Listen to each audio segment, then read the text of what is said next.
Live from the state of Missouri, two of Mm, America's finest nerds mm, of the this- chocolate mm. ethnicity. Ladies and gentlemen, you are watching Saturday Night Nerds Season 2, Episode 4, with your boy Deontay the Giant and my dog, Elden Lord Will. So without further ado, Hey, you we gotta got put the brother in front of that first, man. Hey, my dog, brothers first. brother, partner in crime, Mm, uh, the number one Elden Lord I don't know about number maiden, one, but hey, the number one maiden getter. He's got all the maidens, mm, international maiden man. And we got, oh yeah, so before I even start the theme song, I just want y'all to know we got three topics tonight: Morbius, Jujutsu Kaisen Zero movie, and One Piece Land of Wano arc in the manga. So without further ado, let's jam.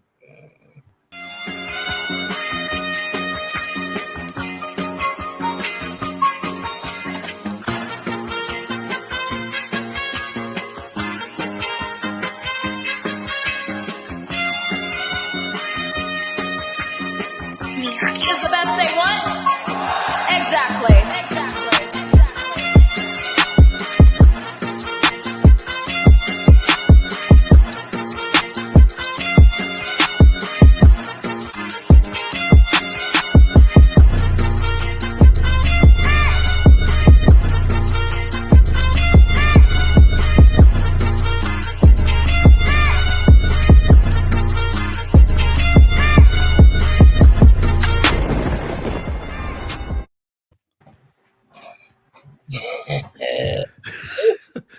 I don't know what kind of jutsu I was doing, but I don't know what you just doing, bro. it tipsy jutsu. The what? Tipsy juice. Tipsy jutsu. I think we both tipsy or something. It's the liquor. It's the Mm, it's the liquor. What's up, y'all? Welcome to episode 4.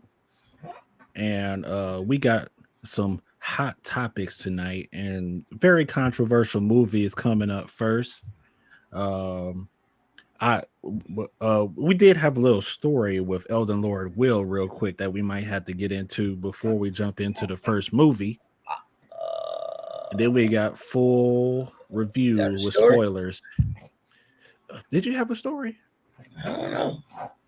I was just, oh no, not really. I was just basically saying, yesterday, man, I ate some of the best pizza in my life, and it was Casey's pizza. Ca- Hmm. Casey strikes again. Mm. Oh, you ate Casey's pizza before, Yeah, they bro? go hard. My I don't know auntie put me what's, on. yeah, I don't know what's up with that pizza, but Casey pizza is the bomb. Diggity. Yeah, Fine. Like, that's some real Southeast Missouri food right there.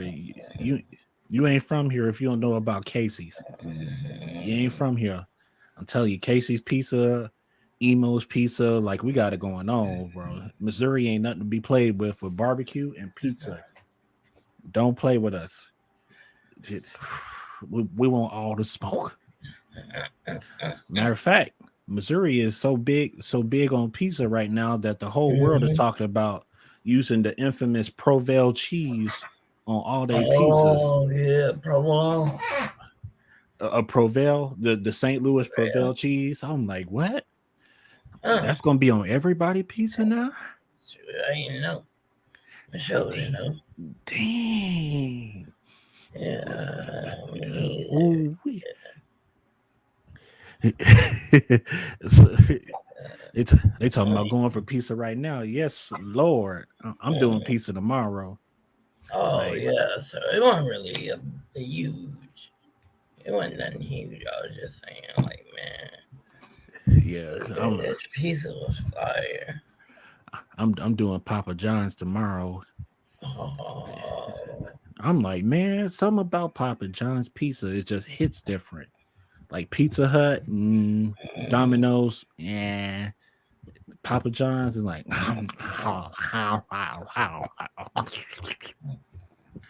we got Papa John's and Emos, Casey's, like it said, this pineapple belong on pizza. Oh, I'm gonna say not really. I don't know. I don't think so. no, sir. No, Not sir. me. No, sir.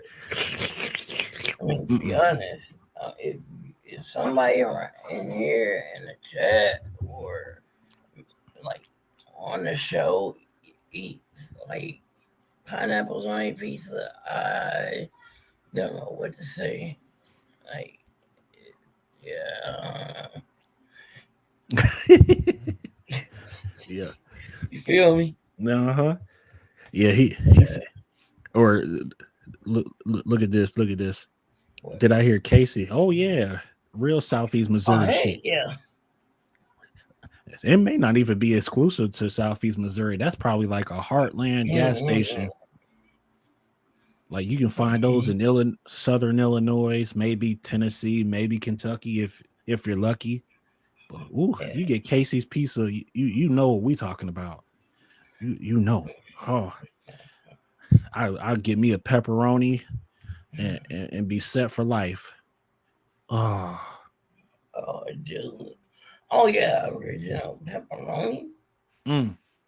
Yes, sir. You can't go wrong with that.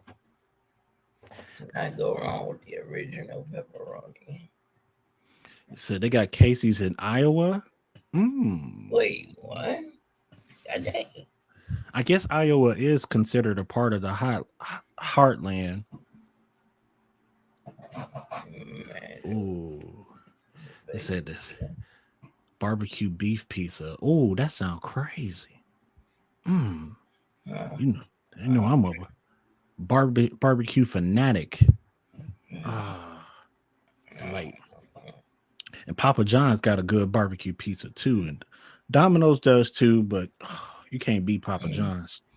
I like the chicken Alfredo pizza. And then it can't go wrong with meat lovers either. Yeah, true. Yeah. The sausage, pepperoni, and what's the last topping you thinking? Canadian bacon, or just bacon. Oh, bacon. Yeah. You're right. Bacon. Oh. What you talking about? And with like a cold beverage on the side, like maybe a Powerade, or me personally, a Powerade, like either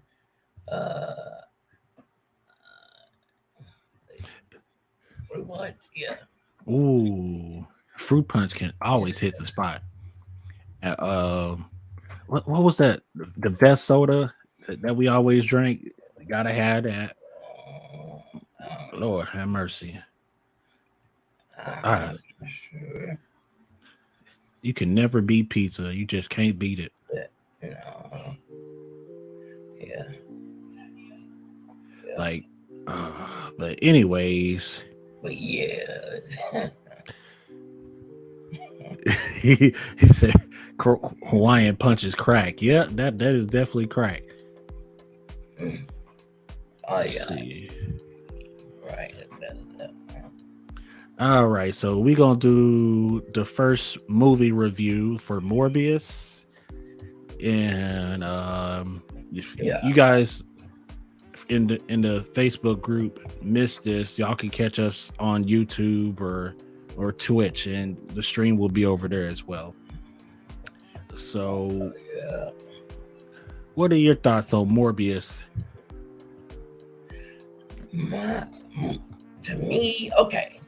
I'm gonna get down to the nitty gritty. I was talking to my homeboy Bobby earlier. you know, and what I was basically saying was like, to me, it was pretty good, man. I'm not even gonna front. It was not the best movie that Marvel had out, or has out, but it wasn't the worst. I like the action, the graphics, everything was hitting, man. To be honest, everything was hitting in the graphics and the action, the choreography. That the thing that I say it was lacking, and that me and Bobby pretty much agreed on, was okay, lore wise, they didn't skip. I mean, they didn't uh like miss out on a lore, but what they did do on a lore is they kind of spit like past it. So basically, what they did was give us a good movie, a great movie with the lore cut out. To me, that's what it feels like. But the reason why I say it wasn't missing out on the lore is because like of how fast everything was, going in Morbius.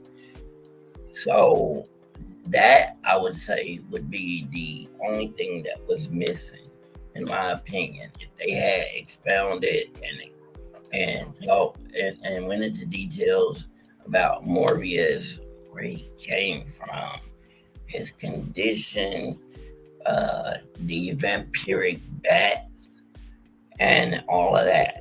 If they had expounded on that and how the vampiric bats like play a part in Morbius, then to be honest, a lot people would understand a lot more, and especially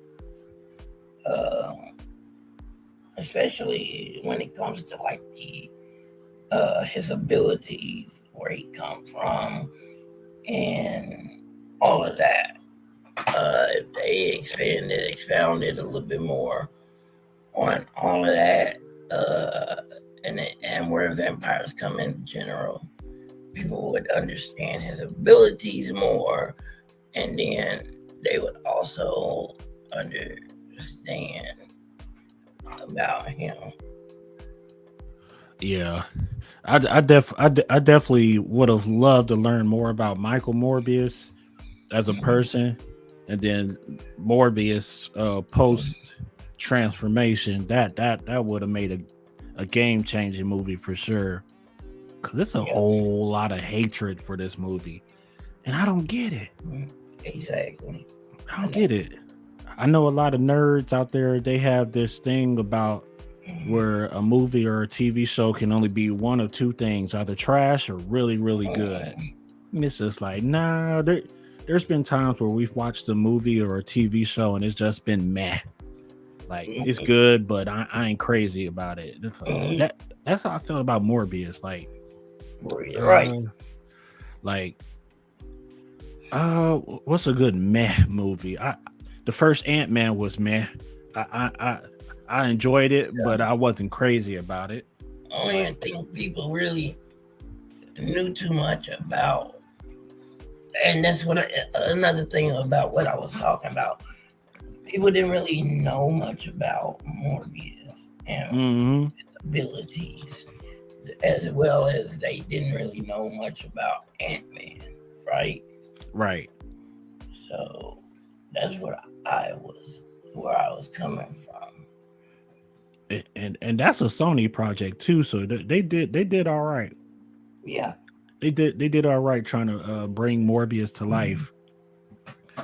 I do wish they didn't invest so much time into Vulture. like they invested a lot in the Vulture. Yeah. Like he gave that man 2 post credits scenes, and it's Yeah. just like I feel like y'all going for the Dark Avengers, like you said it yourself. Like they going for Dark Avengers, but can you give us something more juicy than Dark Avengers hints? Like, bro, like what? If this is what Sony's going for, this ain't gonna go too well. Like Sony's having their own adventures right now. Like, there is no telling where this is gonna go. Because unless they collaborate with Marvel and the MCU, like how far can Sony get with Dark Avengers? Like, okay, so without the help of Marvel, or with like a little bit of a push from Marvel? I think I would say maybe a push from Marvel, but not a whole lot of help. Like, okay, so without Marvel, without the help of Marvel, I don't think like the Dark Avengers or anything, the lore of them personally would do much or go very far. But if we got like a little push from Marvel, or even like if Marvel like dabbled their hands into into Sony, and like as far as them expanding on the like Dark Avengers universe and storyline and stuff like that, with a little bit of push from Marvel, they can go pretty deep, pretty far. Yeah, this sounds like Marvel has to get involved quite a bit just for Dark Avengers to go places. Like, yeah. Who do you think will be on this roster? Hold up. Basically, like you talking about in terms of character wise. Like, if there's a cinematic Dark Avengers, who would all be on this team? Okay. We have Morbius, right? Mm-hmm. I think maybe Blade. Yeah. Blade. Blade was a Dark Avenger. I'm not too sure. I would have to, like, in terms of character, I would have to look all of that up to be 100% sure of who all was in the Dark Avengers. Yeah. Or we could probably look that up right now. Yeah, I'm finna Google it. Okay, yeah. If I'm not mistaken, sorry about that. Dark Avengers, Earth 616. Yeah. So U.S. agent, like looking at this photo, is automatically on here, and we got him from Falcon and Winter Soldier. So U.S. agent, he does exist, and he's a member. Who else is a member?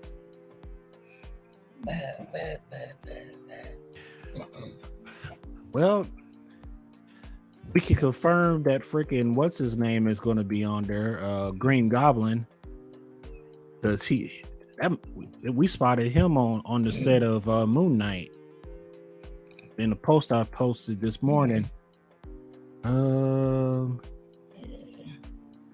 New Dark Avengers. We didn't get Trick Shot from Hawkeye, which is a disappointment for me. Yeah. Superior. We might get Superior. Mrs. Marvel comes out in a couple months, so we might get Superior.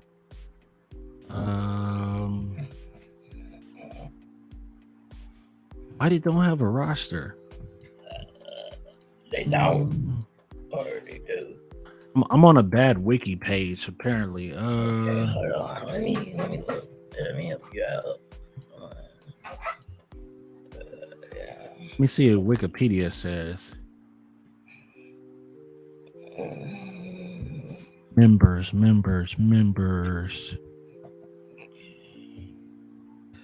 So we got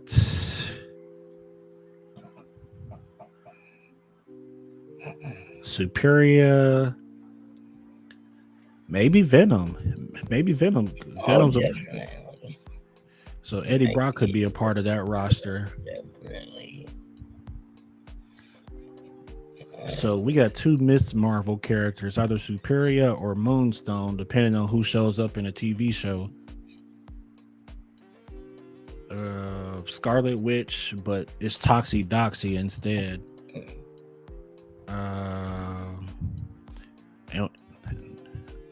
And we didn't even get what's her name?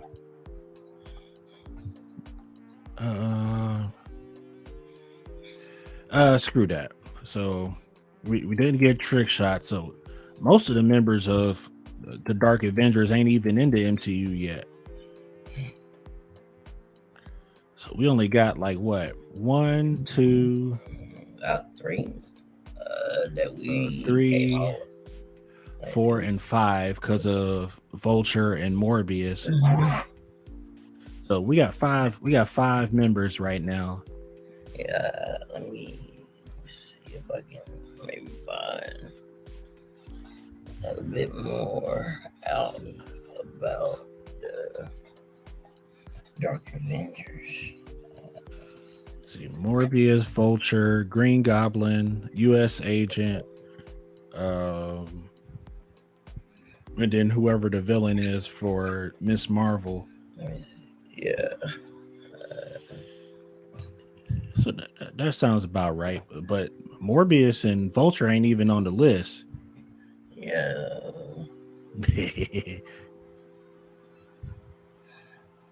What's good, Willie? We in the middle of breaking down Morbius right now. Yeah. Full spoilers, post credit scene. Okay. Oh, we talking post credit? What they were showing? Yeah, because it's like they spent a lot of time on Vulture, and it's like why Vulture? They did do that. What they should have did was they give us Green Goblin in the post credit scenes, and then have him approach Morbius and be like, "Hey, you want to join our squad?" That's what they should have did. Why they just they. So Sony and Marvel should collaborate on a Phase 4 Dark Avengers. That's what we should be getting. Because we already got like 5 out of what, maybe 6 or 7 members. Yeah. Confirmed or like. Yeah, we got 5 confirmed so far. Yeah, confirmed. Could have been 6 if Hawkeye actually used what's his name? Clint's brother. Yeah. If they would have used him, then Dark Avengers would have been completely confirmed. But we got Norman Osborn. He's running around in the MCU right now. There's a photo of him that hit the internet today of him being on set with Moon Knight peoples. So I wonder if he's actually going to be in the show. Like, he's going to recruit Arthur Harrow. And sorry about my chair. That does squeak a lot. That's assuming Moon Knight doesn't kill him. Oh yeah, you're right. Maybe Green Goblin. I don't know. Oh, that's guaranteed. Because they were talking about why Norman Osborn was like hanging out on the set of Moon Knight. Yeah, Norman Osborn and U.S. Agent. They're one of the 2 founding members. And Oh yeah. and we got U.S. Agent from Falcon and Winter Soldier. Wow. So they got two of the founders in the MCU right now. So that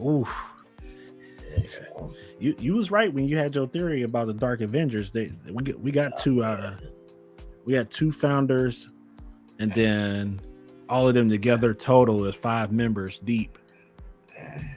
So Morbius did that right.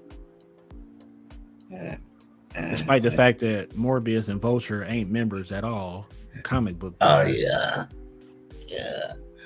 True. But that's interesting though. Like Morbius and Vulture working together to. Yeah, that's what I said, man. That's interesting. That was crazy. I was looking at that photo that you sent or posted on In the group. Yeah. I was like, yo. It's like Norman Osborn on Moon Knight. What? What is that? How did he get there? Yeah. When? Man, Kevin Feige up to no good right now. He's up to no good right now. Like, Green Goblin's here. How did he get here? What is he up to? If we get Dark Avengers, you know who's coming. Like one of the very first arcs of Dark Avengers is they rescue Doctor Doom. They rescue Doctor Doom. It's like, what? Doctor Doom is coming. Yeah. We're gonna get Victor Von Doom before the Fantastic Four movie drops. I'm ready for this. That was pretty wild. So. Yeah, because we kind of have a Morgan Le Fay. Morgan Le Fay is the person that held Victor Von Doom hostage, and then the Dark Avengers rescued him, and that's how they got him in the comic books. Oh. So I'm like, So I wonder if Morgan Le Fay is transferring over from Runaways to the MCU that way. Thinking hard, bro. Over here. I was thinking hard about that. Because they have some theories on the internet right now that episode 1 of Moon Knight was Mark Spector being lost in Latvia, which is where Dr. Doom is being held prisoner. So that could be the case. They free him, it's all hell gonna break loose. So that's interesting. Yeah. I do actually think not Venom per se, but maybe Carnage. And if not Carnage, definitely one of the symbiotes from the Carnage bloodline, which we have Phaser, Lash. They had 2 symbiotes. Yeah. It was Toxin. I think Toxin was the other symbiote that joined Dark Avengers. Okay. Yeah. But Venom was one of them too. So it's either going to be Venom or Toxin. Okay. I'm thinking it's going to be Eddie Brock. Symbiote bloodline. Who is it? I'm thinking it's going to be Venom because Eddie Brock is kind of not on. He's not really friendly towards the current Peter Parker. Yeah. And I don't think Venom is friendly towards him either. So they might fight in the near future. But like I'm gonna read off the bloodline. Venom. Tom Hardy is Eddie Brock and Carnage. Let's see. They have. Cause you remember at the end of Venom versus Carnage, or towards the end, they had that detective Yeah. turn into a symbiote. Was he anti-venom or what? That I'm thinking of somebody else. Nah, he went. I don't think he was anti-venom. I think he was more like not Thrasher, but maybe Phaser or Lash, somebody. Ooh. Cause we got Scream. Yeah, you talking about old girl? Yeah. Yeah, she might be Scream. Is that confirmed or? Oh, they didn't really show her getting a symbiote, Okay, let me. but a lot of theories surfaced on the internet of her being. having one because of Carnage. Okay, Which we ain't got money from Venom Bloodline, but yeah, I'm real quick. I'm speak my review on Morbius real quick, and then we'll probably get back to the Dark Avenger stuff. Yeah. Yeah, as far as Morbius goes, like I would say a B-, maybe a C+ for me overall.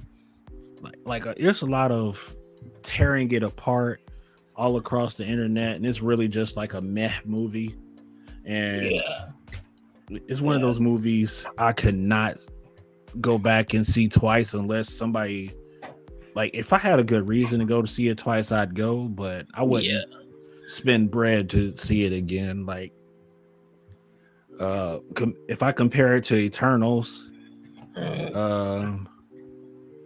I'd see Eternals for free, and I'd spend money to see Morbius if the occasion was right. So it's I rank it a little bit higher in Eternals, but it's still in the meh category for me. And part of the reason why is the fact that they let Jared Leto have a little freedom in the movie. So it's like,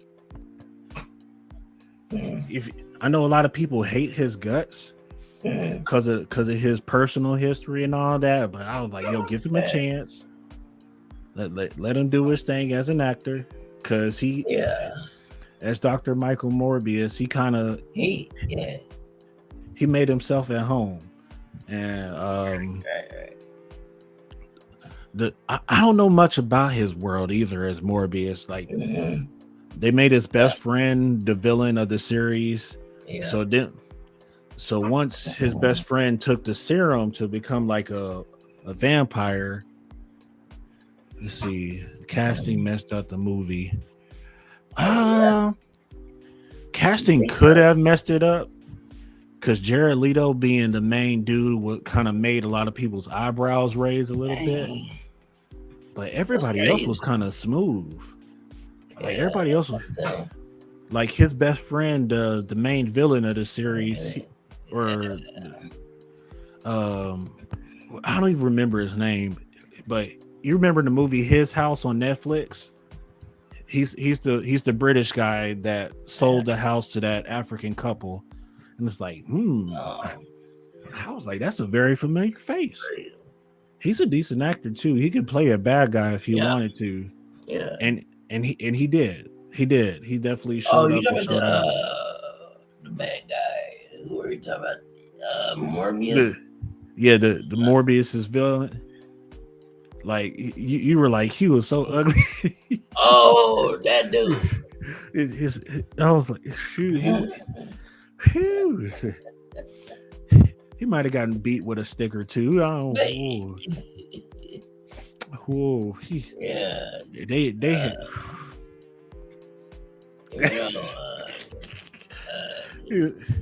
I kind of felt bad for the homie. I kind of feel bad for the homie. He showed up and showed out.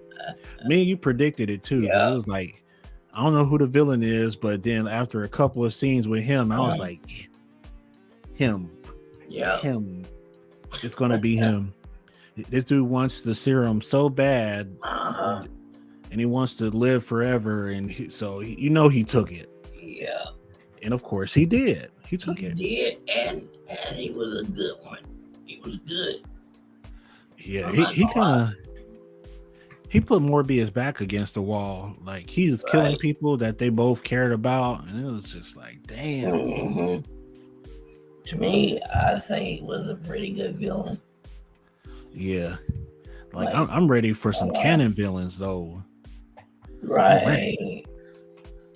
I'll give Morbius 2 a chance for sure. Mhm.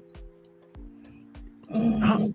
I really would like to know why people think it's so trash because That's what everything I'm makes trying to sense. like figure out. Me and like Bobby, we was straight up trying to figure out why it was compared to Dragon Ball Evolution, and that right there, to compare it to Dragon Ball Evolution, was just downright like that was a sucker punch.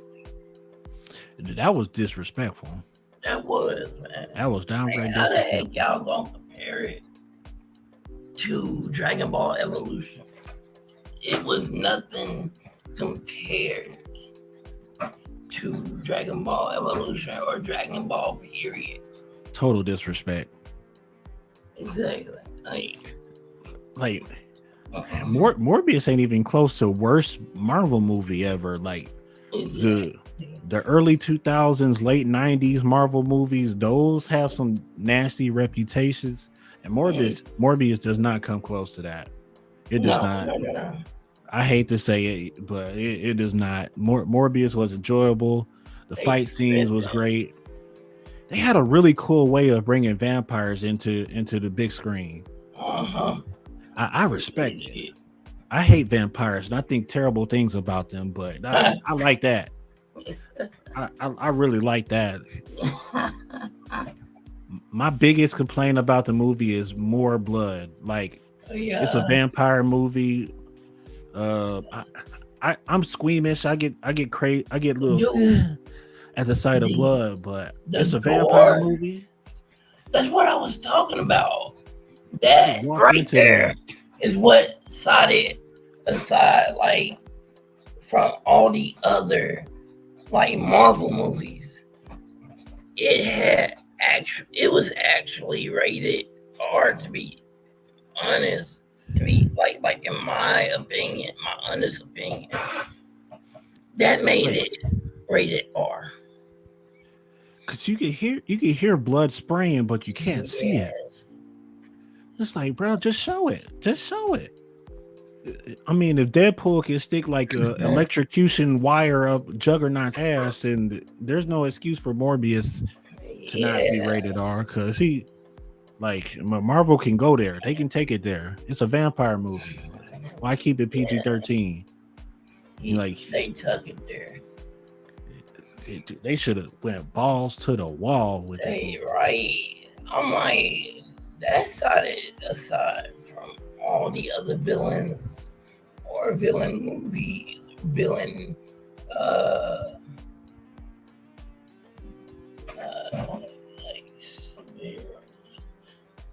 that dude was ripping throats out, man, slicing people, ripping their guts out, like, dude.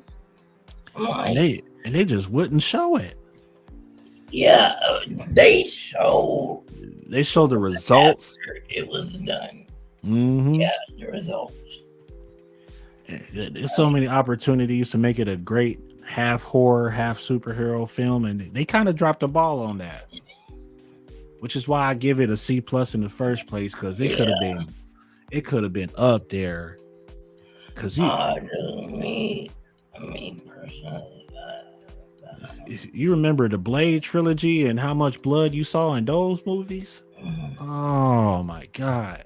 Like Wesley was damn near red because of so much blood was spilled in that movie. Every movie he'd just come out red. Like, damn, dude, you took a bath in that shit, didn't you? Exactly. And those movies weren't even rated R. It was PG-13. Like, this dude was just slaying vampires, getting blood all over him. Morbius couldn't even get blood on him. The most blood you seen in that movie was one of the patients was getting like a blood transfusion or something like that, and it's just but they did right. Yeah. I got goosebumps. I can't look at blood for too long or I'll faint. Yeah. Anyway. Yeah, it's definitely a one-time experience. Yeah. Like you paid a little Tuesday matinee fee for like $5 to $6. Go see it for cheap. You won't regret it because the fights were good. Like seeing Morbius use his powers was incredible. The story made sense, but the most extra part about the movie was probably the villain. He had some goofy moments where he's like took his shirt off and he danced a little bit and he was just like feeling himself because he's more alive than he's ever been, and he just like getting jiggy with it because he got powers now, and it's just like, all right, bro, we don't need to see all that, bro. We need you to get back to doing your villain shit because you looking real messy right now.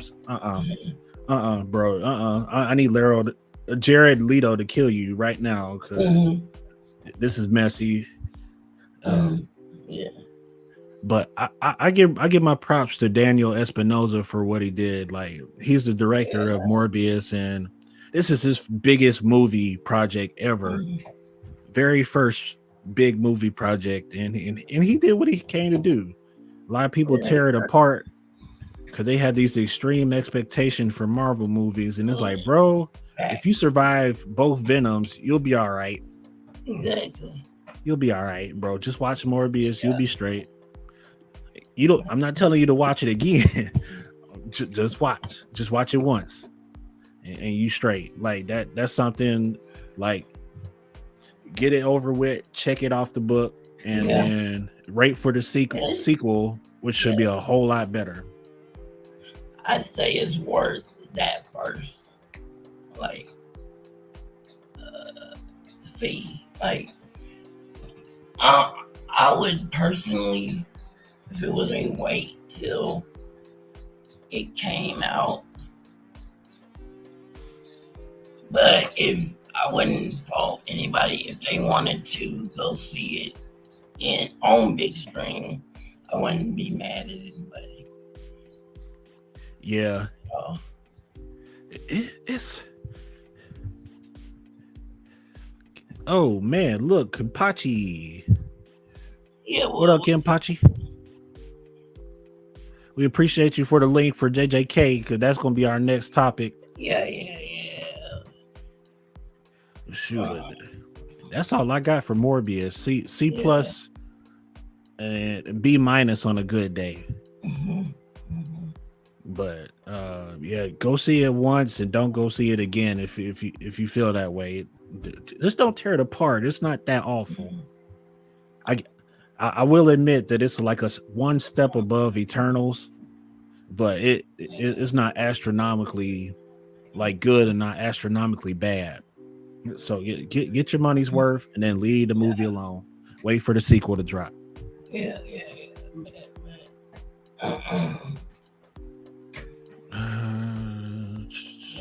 Going to banners.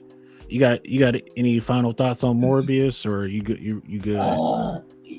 My only final thought, like, because you gave it a grade, what did you give it? It was C plus for me, like in total, but B minus depending on my mood. Me, yeah. What did you give it again? C plus. I'd say the same thing. I'd go with yours. Yeah, C plus seems fair enough because like anything lower than that just seems like damn. That would be trying to be petty. Just give it what it deserves, man. I don't understand. Like Eternals was bro. Eternals was like a C minus D plus for me, and Morbius is just above that. I gave it I gave Eternals way lower than what you did. I'm not gonna lie about that. But C plus is what Morbius deserves. It was good for what it was. Right. It's a one-time experience, just like Ant-Man 1, Guardians of the Galaxy 1, like all the very first movies, like you get it over with and then move on. Like first Thor. Definitely worth that first experience. Yeah. Yeah.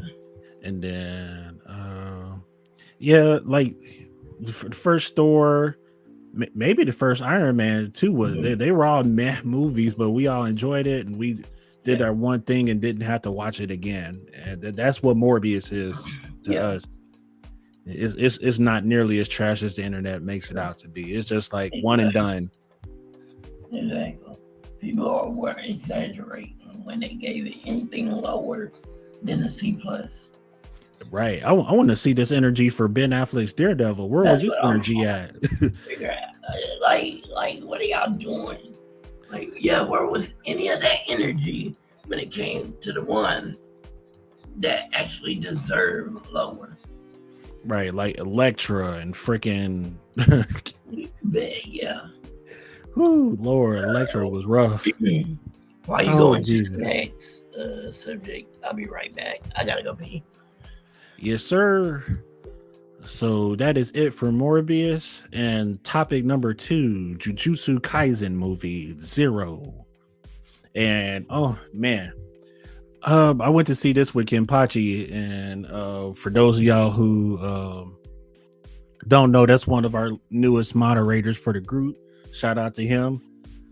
We definitely had a good time seeing it, but we were kind of late for the movie. And I don't know how late though. We was like 5, maybe 10 minutes late because it didn't have trailers beforehand. But we jumped right in. It seemed like we didn't miss nothing huge. And out the gate, like getting to know Yuta, the main character, was awesome. I loved him just as much as I love Itadori. And there was a whole lot of hype behind him, and for all the manga readers of Jujutsu Kaisen, and now I see where the hype came from. And because I didn't read the chapter 0, I went straight into the movie not knowing what the hell was going on. And Yuta is that boy. I love that dude. Like watching him get to know the Tokyo Jujutsu High School, or whatever they call it, meeting all those sorcerers and getting along with them the same way Yuji did.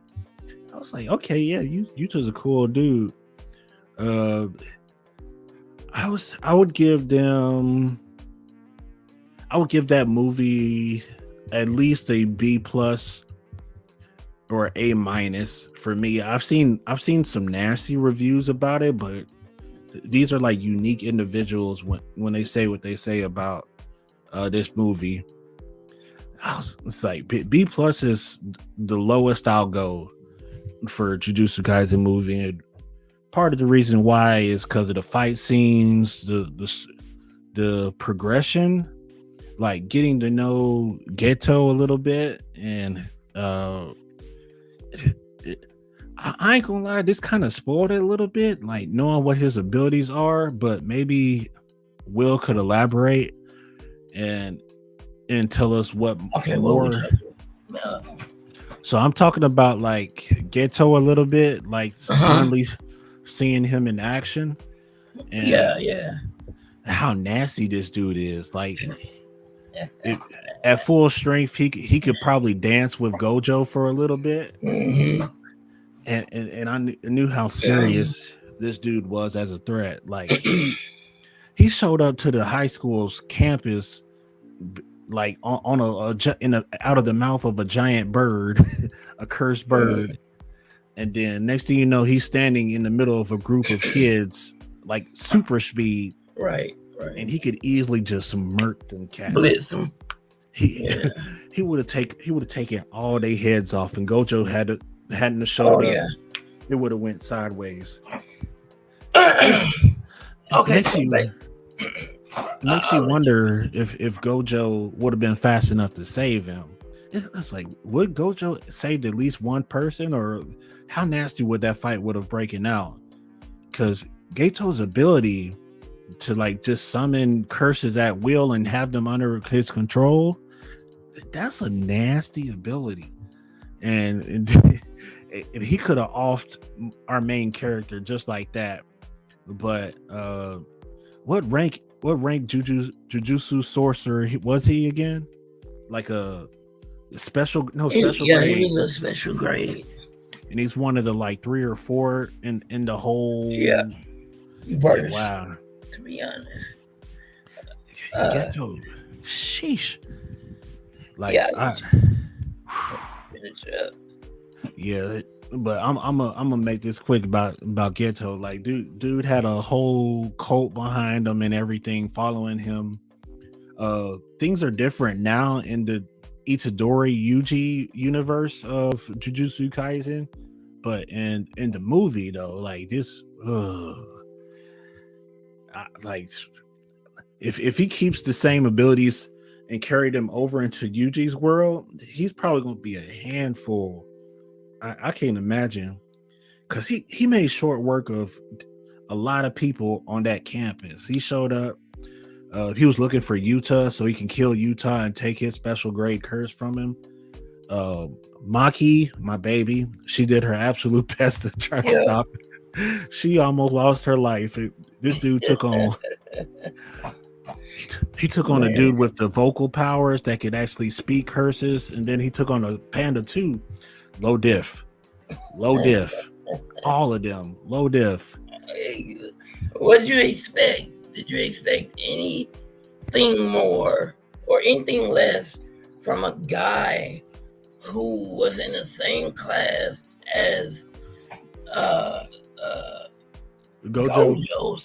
Gojo, and like running in the same like him and was it the chick? They were all in a group. They were basically all running together. So yeah, I mean, did you expect anything less from a guy that was second best, or maybe second to Gojo? Pretty much Gojo's rival, man. Like he's definitely the big bad of this series, no doubt. Like, outside of Sukuna, which is basically our ally at the moment, like Geto's a problem, bro. Like, oh yeah. If Yuta didn't have that special grade curse to defend him, Yuta would have died out the gate. Mm-hmm. Oh man. Did you explain Geto's ability to command, like pretty much command curses? Yeah, summon and command them. I was like what? And he's still nasty even when if he doesn't summon them. Like, wow. He's a cutthroat dude. Like and he's like the only dude. He's like the only sorcerer that can do it in the entire Jujutsu verse. Like, okay. Let's see the. Be sure. Cause I remember, like I've been reading Jujutsu Kaisen since chapter 0, and basically finding out, like I had to find out that Yuta was the original main character instead of Yuji, when I actually thought Yuji was the main character before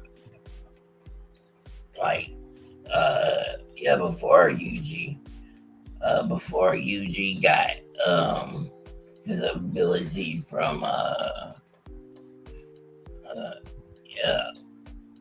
before he got his ability from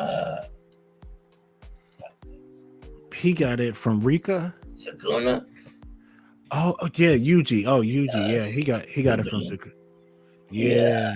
but I don't know if they explain it in the movie. I'm not really sure how far they went in the movie, but basically Yuji was like a bit special in the movie. And to be clear, y'all. Okay, so do you remember the cursed spirits that they fought against him and Navara? The When they did that tag team at the end of the yeah, season. and they were actually humans mixed with cursed spirits. Yeah. Yeah. Dang, dude. Like, So he's a hybrid, to be clear about where his abilities come from. yeah, Kenpachi was saying it himself. Like, we was at the theater and he was talking about how Gato, the new Gato with the scars on his forehead and all that, it's like he's basically like a reincarnated, I think it was Jujutsu sorcerer or curse that was basically Yuji's parent. Like, Yeah. Like, oh. And you were saying that too. You were saying that too in the past. Yeah. And just in case y'all didn't know, yes, these are spoilers. So, fair warning, spoiler territory. If y'all want to, kind of leave now. But yes, Yuji is part curse and part human. His mom / dad is basically let me see. Okay, so you already know. Basically, the spirit that's possessing Geto. So Geto is running around with basically Yuji's mama daddy. Mama daddy. Mama daddy. But yeah, but Geto, before he was possessed by Kenjaku, which is the ancient sorcerer who's actually possessing his body right now. Geto is a broken individual or character originally, or like before he was broken, and the spirit that's possessing him now is one of the ancient sorcerers. And so his name is Kenjaku. Ability was to you explained it earlier. Was it like transfer his bodies? No, not the trans. Hold on, what are you talking about? Kenjaku, the dude that's been going from Geto's body to Yuji's mom and all that, like that person. Okay, the spirit that's like possessing him now is the one that can basically transfer his spirit into different bodies. Yeah, Kenpachi says he's a talking brain. Yeah.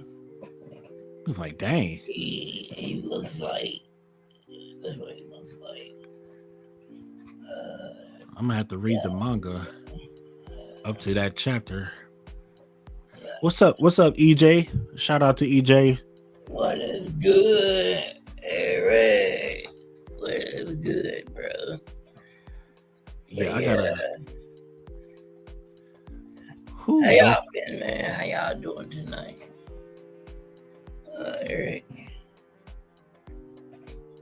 Yeah, EJ and Jen, they both went to see Morbius as well, and they thought it was pretty decent as well.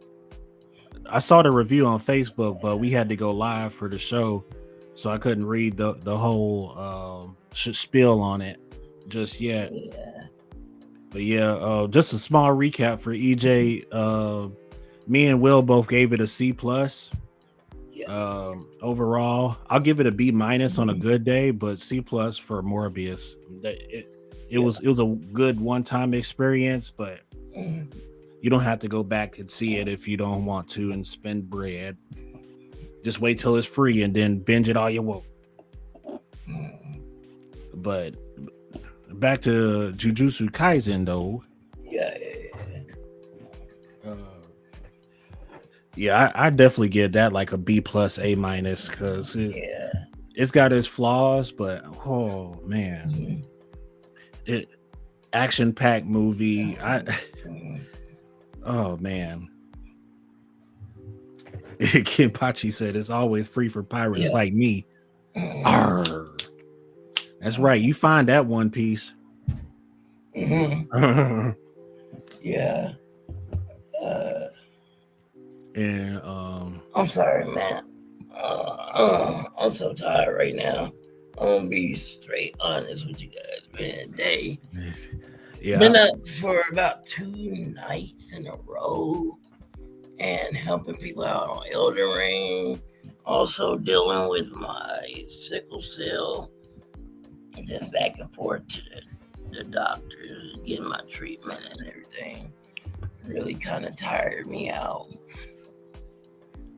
Yeah, we'll give our final shots on the Jujutsu Kaisen movie and then just jump straight into One Piece. Without spoiling like too much or the rest of the story. Shoot. Yeah, they was in a bag, man. They really was. Everything from Jujutsu Kaisen to AOT, which we gotta talk about like maybe the next episode. You know what I'm saying? We can probably go in on that, or we might do a special. But right now, dude. That. My final take on JJK was Maki doing the splits. Oh.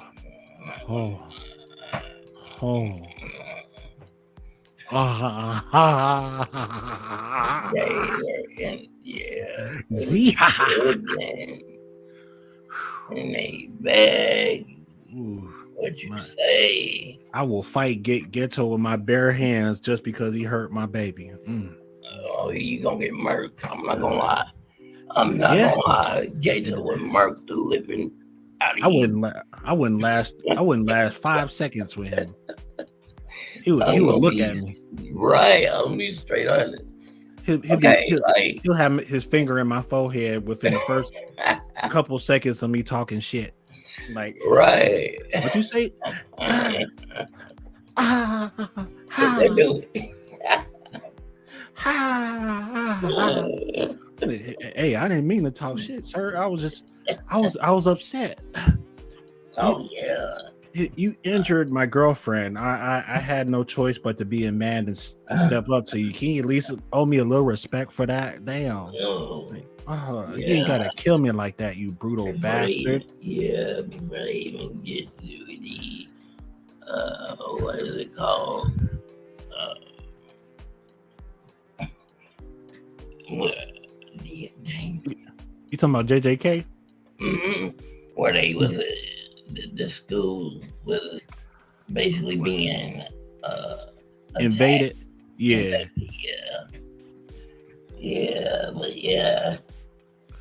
can't. They survived. I'm gonna tell you that much. And they showed it. Learn that. God dang it, Sukuna can copy attacks. So I'm pretty much thinking that that's the reason why he's keeping what you gonna call it alive. Yuji. What's his name? Megumi. Yeah.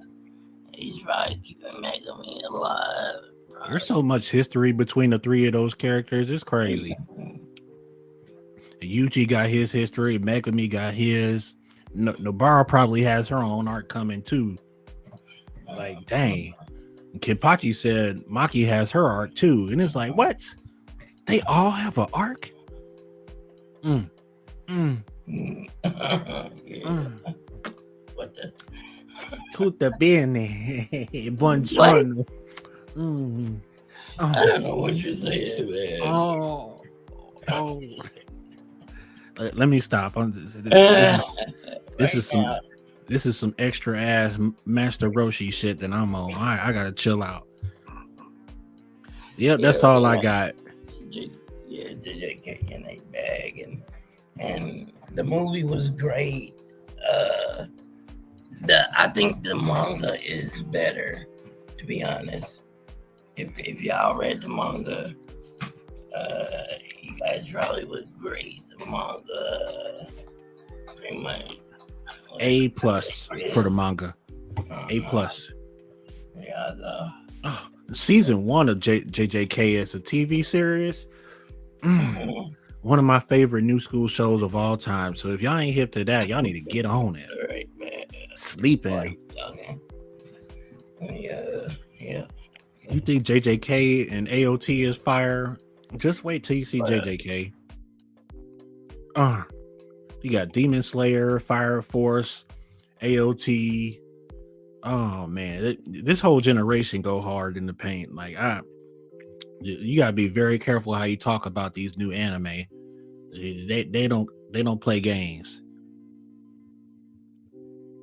I'm definitely gonna play catch up with that manga though, because I'm already at the Shibuya arc, and I'm about to finish that up, and then I'm finna catch up to you guys, and it's on and popping. It's on because Shibuya arc is finna go down next January for the anime, and y'all be prepared for that because it's finna be wild.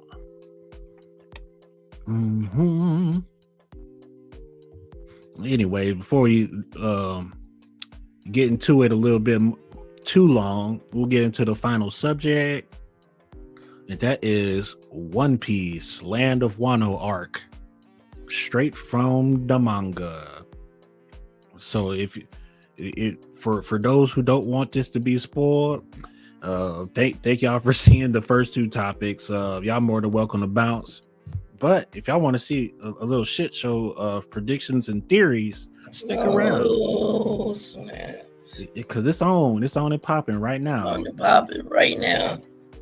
And when I tell you, Monkey D. Luffy just reached the level of nasty superhero protagonist godism. I ain't playing, bro. My goodness. What's Luffy, the theory?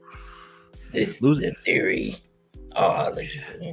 Oh yeah, but Luffy was already one of my favorite protagonists, and then this just made him. Probably telling y'all, number one, didn't he? You know what's crazy is Code Geass was my number one anime until the manga, One Piece manga came back around and said, "Wait a second, bro, we ain't done with you yet. We ain't done yet, bro. Hold on now, you celebrating too soon, Mr. Lifter." I'm sorry. Slow your roll, Mr. Lifter. I'm sorry. God damn it. I didn't mean to.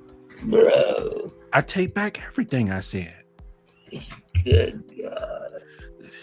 It's like now I gotta put Code Geass at number 2 again. I don't know.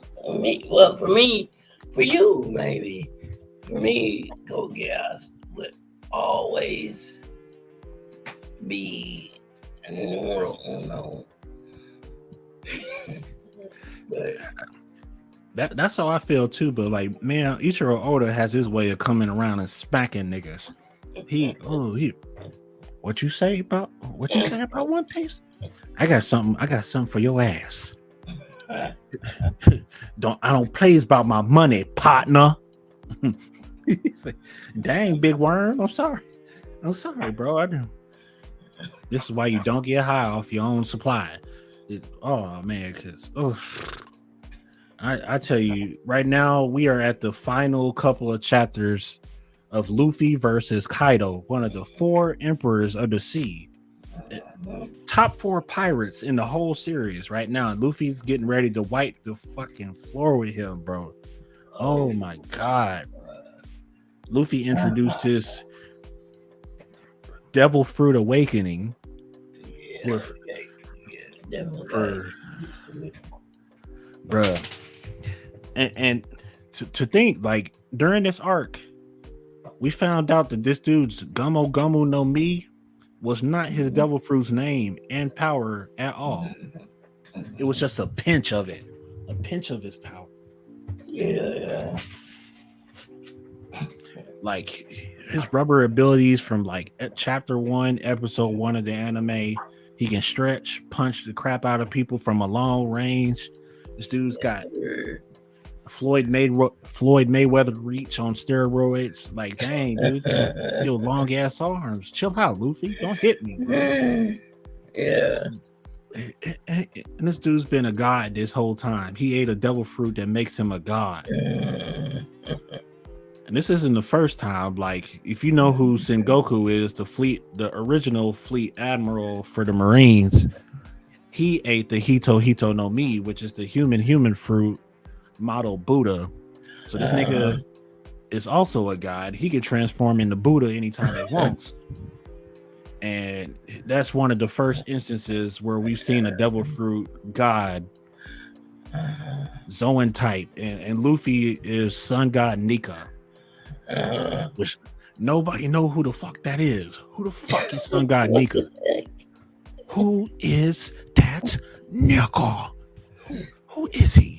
I think you setting me up for the theory, Archie. Mm-hmm. You setting me up.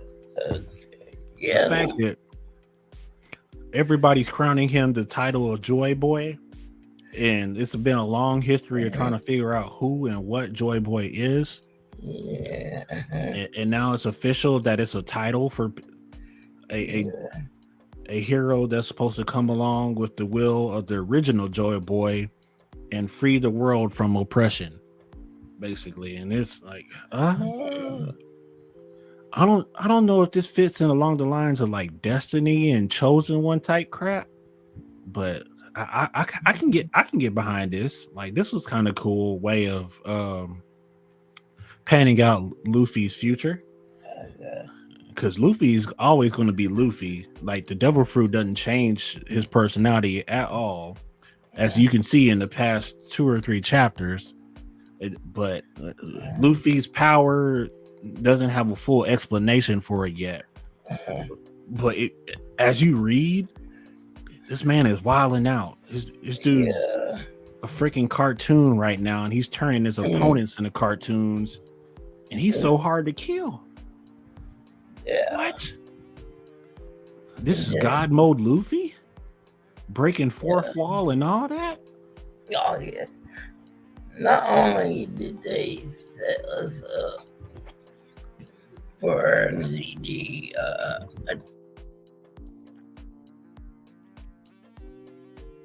uh-oh, I think your mic went mute.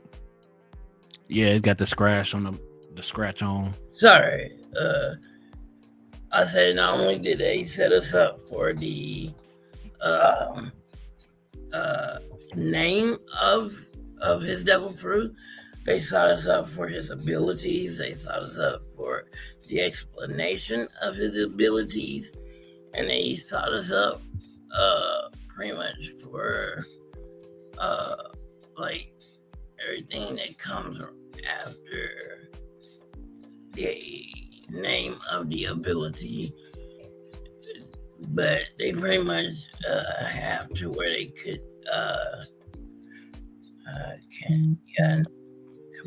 correctly name it, tell the explanation of it, and all of that.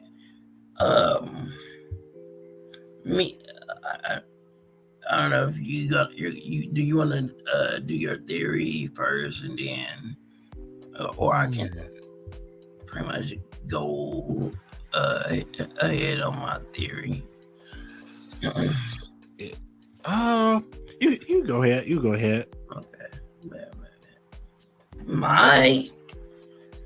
Okay. So what I think my predictions and everything, the theory of what could be going on right now. It has to do with not only Luffy's devil fruit, but Roger.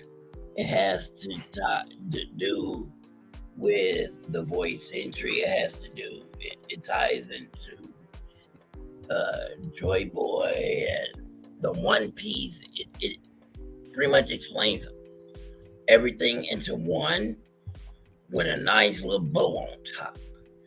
So, if you think about it, now listen to me and hear me out. Mm-hmm. We're gonna go on a little trip. We're gonna think about this. We're gonna analyze it, and we're going to, psychoanalyze it. We're gonna do all of that right now. Okay. Hold on. Give me a sec. I have to go run and do some. Give me like a minute. You want me to do a little spill real quick? Yeah, you can. Oh, for sure. So like when it comes to Luffy having the new title of Joy Boy, I have this theory that this dude can literally break the fourth wall, and it's the fact that everybody that Luffy meets, they either become friends with him or they just love him in general, and even the most depressed, angry, evil, like hurt people that Luffy can meet, they all at some point just like, you know what, fuck it, I kind of like this dude. He brings a lot of joy with him, and it is fun fighting him. Like that's the kind of vibes that Kaido gives off, because they're having so much fun fighting each other. Granted, the land of Wano is a huge freaking nation, and Kaido and the Shogun Orochi has been oppressing this nation for a long time.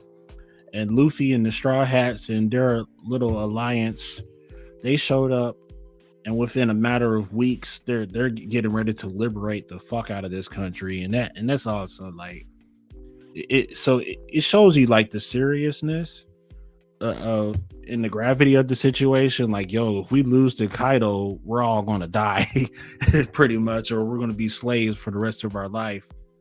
And Luffy's just like, you know what, at the end of the day, I'm gonna knock you the fuck out. I can't let you win. So Luffy put his serious mode on. Granted, they're having a blast punching the shit out of each other, but Luffy in the back of his mind is like, yeah, I gotta lay this dude flat out. I'm sorry, Kaido, you are a Yonko, but I'm gonna have to dethrone you. I'm gonna surpass you and become king of the pirates. And Kaido's just like, you can talk all that shit if you want, but you gotta show me. You gotta show me, bro. You gotta show me. And Luffy's gonna show him too, because Gear 50 ain't no joke. Kaido is getting that work right now, and he's at his limit. Like his ability to one of his abilities as a devil fruit that turns him into a dragon, he lifted up an entire island with a flame cloud, and that island right now is traveling towards the capital of Wano, and Kaido intends on dropping it on top of the capital, destroying everybody that's there and turning it into a brand new capital for pirates. And Luffy and the gang are doing everything they can to stop that from happening. But as this recent chapter, Kaido's exhausted as fuck. He's doing everything he can to beat Luffy one last time in a fair match. But it seems like Luffy's got the upper hand advantage on him. So once Kaido loses, the island will either fall, or Momonosuke, the guy who's potentially going to be the Shogun, is supposed to create his own flame clouds with his devil fruit and move Onigashima away from the capital. So Luffy trusts everybody to do their role. His role right now is strictly knocking Kaido the fuck out. And all you can do right now is just pray that he will. And he's the main protagonist, so you know he will. But like, it's interesting to see him argue with Kaido a little bit about their different ideals. And he's just like, Kaido's like, yeah, the island's still going to drop on the capital. And Luffy's Kaido's like, actually having the time of his life too. yeah, and Luffy's like, no, it won't. I trust my friends. They're going to stop this island, and I'm going to stop you. Their level of trust is insane, bro. Yeah. Luffy lost at least two. No, not two. He lost at least 3 or 4 times already. Like, damn. Yeah. Luffy's lost 3 or 4 times, and the 4th time almost took his life for sure, for good. Like, if it wasn't for his devil fruit awakening, it'd be curtains when he for fell this guy. into the water, is that what you're talking about? And he started using the voice of all things, pretty much. I'm talking about when like the CP0 guy like caught him off guard and Kaido smashed the living hell out of him.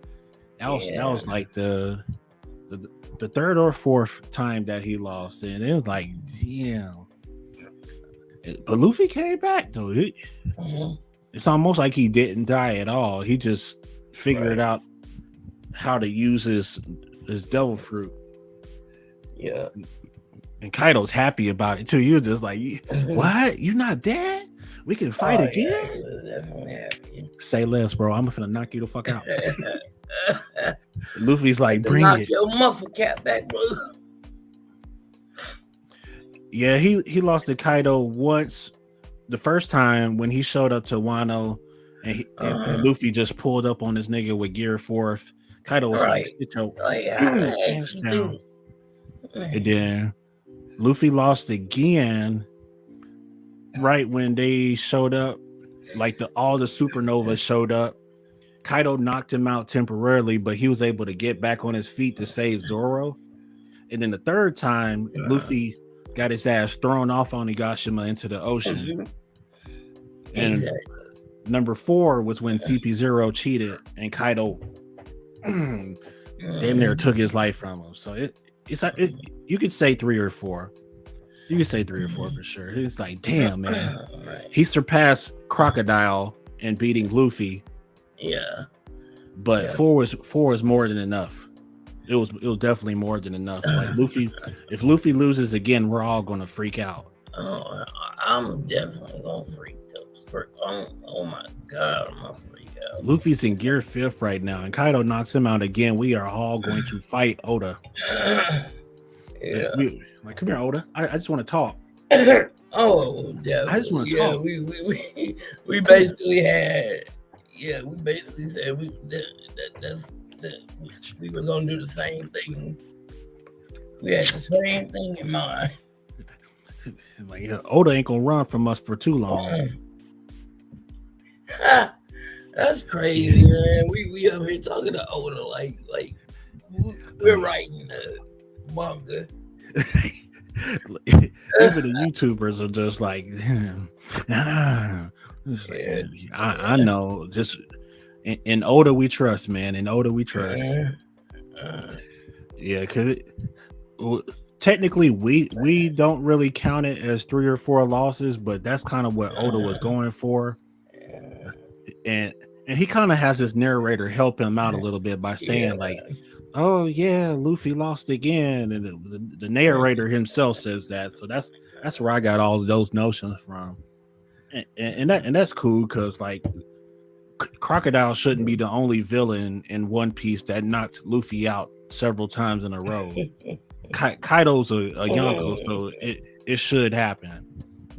And Lord knows, like once Luffy goes face Shanks might knock his ass out like 6 times. I don't know. Ain't no telling.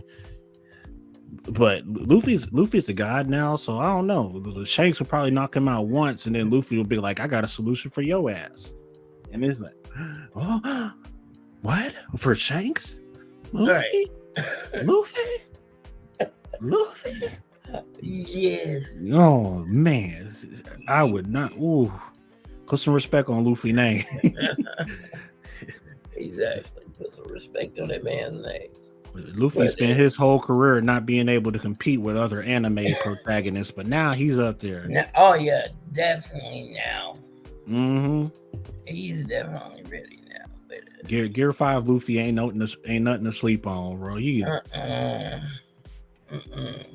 Okay. He mess around and give Naruto a run for his money. Prime Naruto. He might just. That's a dangerous man, bro. That's a and he's only going to get stronger from here. Yeah. We talking in-game Luffy, Pirate King Luffy. Oh man. But yeah, I was just telling them about like Luffy being Joy Boy status and making everybody basically befriend him and bring them joy every time he fights. And liberates a whole country, but it's like Joy Boy alone kind of makes him more broken than his devil fruit does. Like Joy Boy's ability, his exclusive ability to voice of all things and to make people naturally smile, and it's like he could potentially break fourth wall. He could do a lot of stuff with that potential. And I've seen YouTubers talk about it before, but don't play with Luffy. Don't play with him. That's Joy Boy, baby. That's Joy Boy. What was your theory on him, though?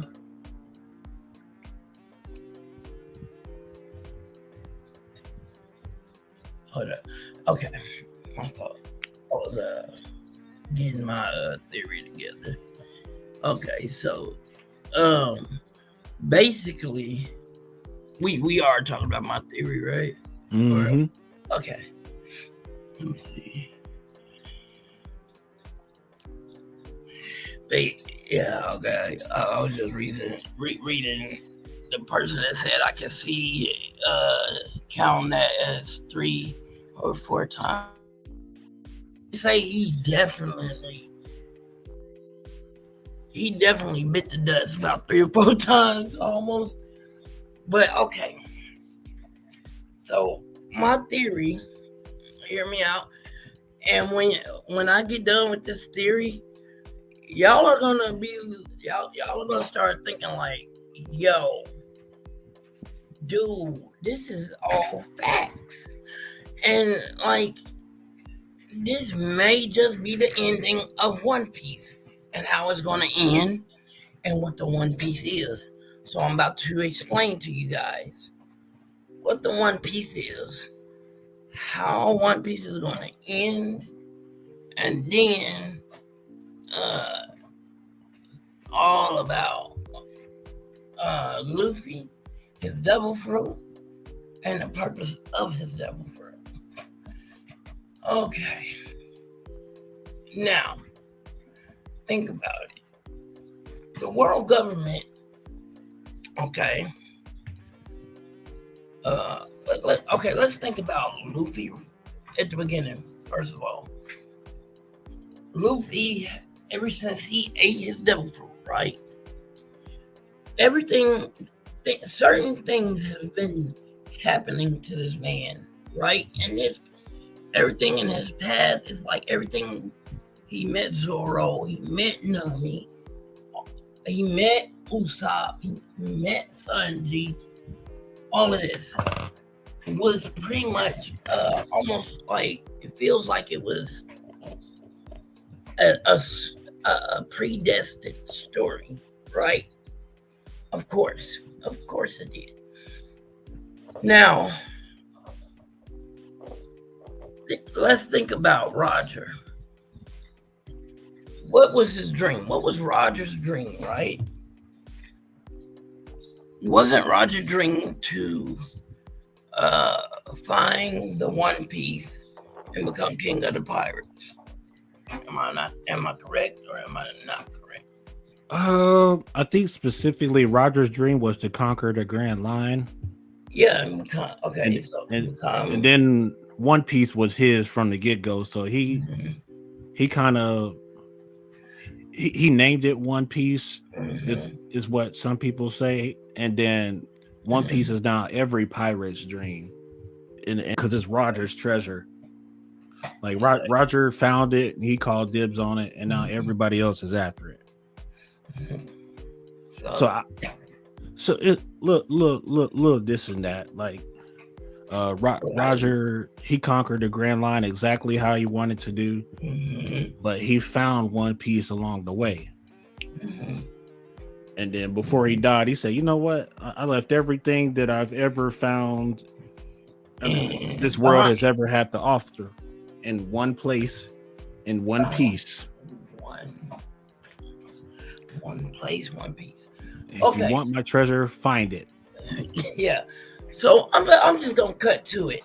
I believe that the One Piece is Luffy's devil fruit itself. The reason why I believe that is because, okay, we know that ever since Luffy ate this devil fruit, right? Shanks has been looking out for Luffy like a hawk. He's been making sure nothing like too bad happens to Luffy. He knew that Luffy would have to earn his power and his position as a emperor. He knew all of this. But when things got to the point where it was life or death, he would intervene. He stopped the war, right? He just came back, right? And made sure that the war ended. Also because Luffy lost his brother. He couldn't take another loss like that, right? That messed that man up, okay? I'm saying all of this because what we know as a fact is that Roger said when he found, he didn't say this, but when he found the One Piece, right? Everything the world has to offer. Everything the world has to offer. He looked at it, right? And we was wondering what he was looking at and everything, but he laughed, right? He called the island that he was on Laugh-Tale, right? We thought it was Raft-Tail at first, but he summed it all up, said it, no, hey, it's called Laugh-Tale. Okay, why was he laughing? Basically because he thought, this is absurd. What the freak did I just find? He's looking at it like, this is crazy, bruh. He couldn't do nothing but laugh at what he found. It wasn't the island itself. I believe it was the devil fruit, the gum no mi, the whatever you want to call it, the nika fruit. The hito no mi. No mi. Whatever you Sun God Nika. Nigga. Model Sun God nigga. Luffy has become one of us. Okay, anyway, but yes. And what is Luffy doing now that he's awakened his devil fruit? He's laughing, having the time of his life. Right? Roger said when he found the One Piece, he told Whitebeard that the One Piece was not wasn't how did he put it? He wasn't the one to. They found it too soon. It was too soon. Thank you, bro. It was too soon. Basically, in 20 years or whatever, the destined person to claim the One Piece and to claim the One Piece is destined to be born within those 20 years. People thought it was Tama or Momo, or they thought it could have been Roger's son, Ace. right? So we know that Ace died, and he said that the One Piece, he basically confirmed what Roger found, that the One Piece is real, and that the One Piece was not looking for Teach, because Teach, at that time during the war, when it was happening, when Ace died, he was basically after the One Piece, basically after the Devil Fruit itself, and wanting to become king and conquer everything. So Whitebeard told him, Teach, it's not you that the Devil Fruit, or sorry, I want to put this in, be precise as what he said. It's not you that the One Piece is waiting on or looking for. And so they have flashbacks of Whitebeard and Roger sitting, laughing, drinking sake. And they were laughing. And to me, this is not what their words. This is my theory.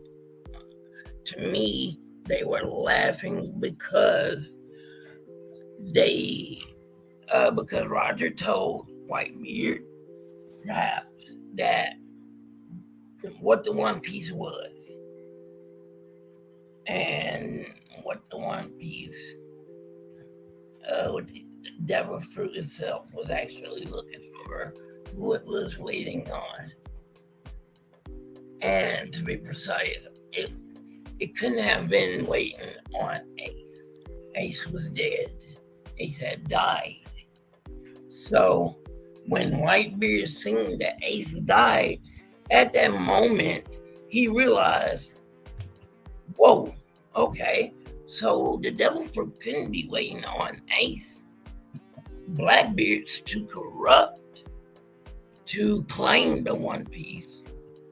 Just like in God's Valley, when he realized that his captain was too corrupt to claim the One Piece, to claim the Devil Fruit. And he realized in God's Valley, at the end of the war, he realized that his captain was corrupt. And so, just like just like he was too corrupt. So at that moment, when he realized that, he saw Luffy. But at that moment, he didn't want to give it away. At that moment, he didn't want to tell people that, hey, the One Piece is a Devil Fruit. The One Piece is the Hito no Mi, or the Mono Nika. Right? He didn't want to put Luffy in harm's way like that. Just sit there and basically tell everyone, hey, Luffy has the One Piece. Luffy is the One Piece because the One Piece is a Devil Fruit. The One Piece has awakened in Luffy and fused with his body, basically making Luffy a target for the admirals, the rest of the uncles that were there, or what uncles were there. And so, to be honest, he didn't want to he knew Luffy wasn't ready. He wasn't ready to take on a Emperor of the Sea at that moment, or an Emperor level captain at that time. So then he said, okay.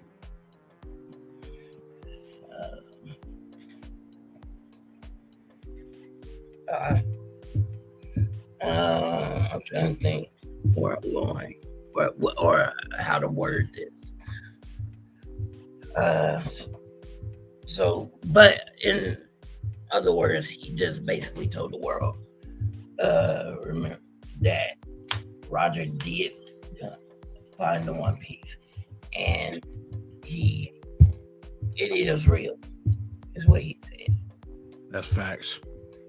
So while everyone's fighting to figure out who Joy Boy is, and exactly what was the One Piece, they're going to come to the realization at the end of One Piece what the One Piece is and who the One Piece is. I think, in my theory, they're going to get to Laugh Tale. And basically what the robe honeycliffs and everything is a map to tell exactly where the devil fruit is. So I'm just basically going to sit there, watch everything unfold, and watch the looks on everyone's faces. All the people that theorized that the One Piece was maybe Bing Sake, or that the One Piece is some type of big treasure, when they realize that they've been staring at the one, which is genius as crap. They've been staring at the One Piece this whole entire time. They've been looking the One Piece dead in the eye. Bamboozled. In the face, bamboozled. Okay, bewildered. Letharge. We are going to get to the end of One Piece and be like, we're gonna laugh just like Roger did, just like Whitebeard did. Like, Oda, you dirty bastard, you son of a gun, Oda. The One Piece was the actual fruit itself. And the Gamu Gamu no Mi, the model Sanganita, and all of it is going to be at the end of the road, at the end of One Piece. And so once we get to the island, we're gonna laugh. Hence the name Laugh Tale. Everyone's gonna laugh and tell a tale of how Luffy found the One Piece, how Zoro found the One Piece, Nami, Chopper, how everyone found the One Piece, realizing that it was Luffy himself.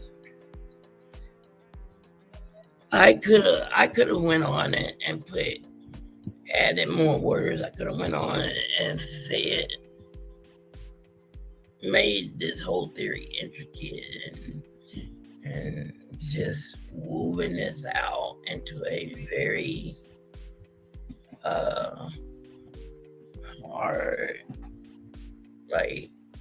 theory, and made it sound, add a lot of big words I could have added I could have been like O'Hara, King of Lightning. I could have been like all of those guys. Hold up, give me a second.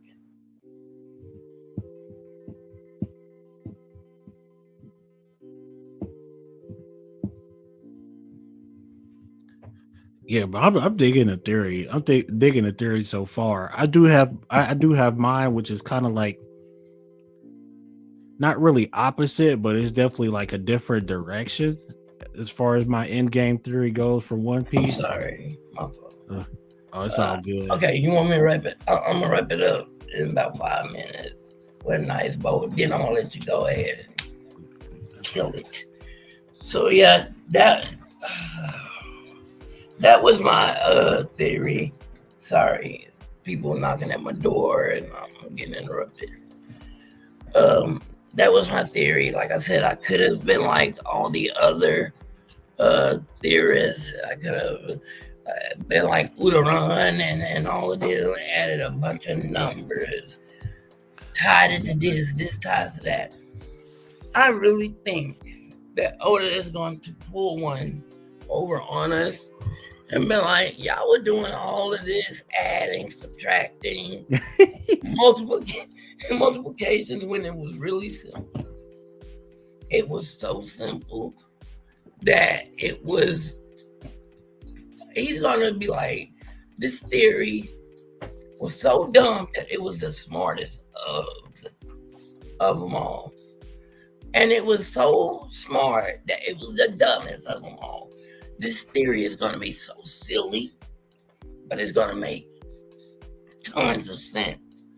And you guys are going to go crazy, beat your heads on the desk when you realize, oh my God, I did all of that just to find out that it was the most simplest answer of them all.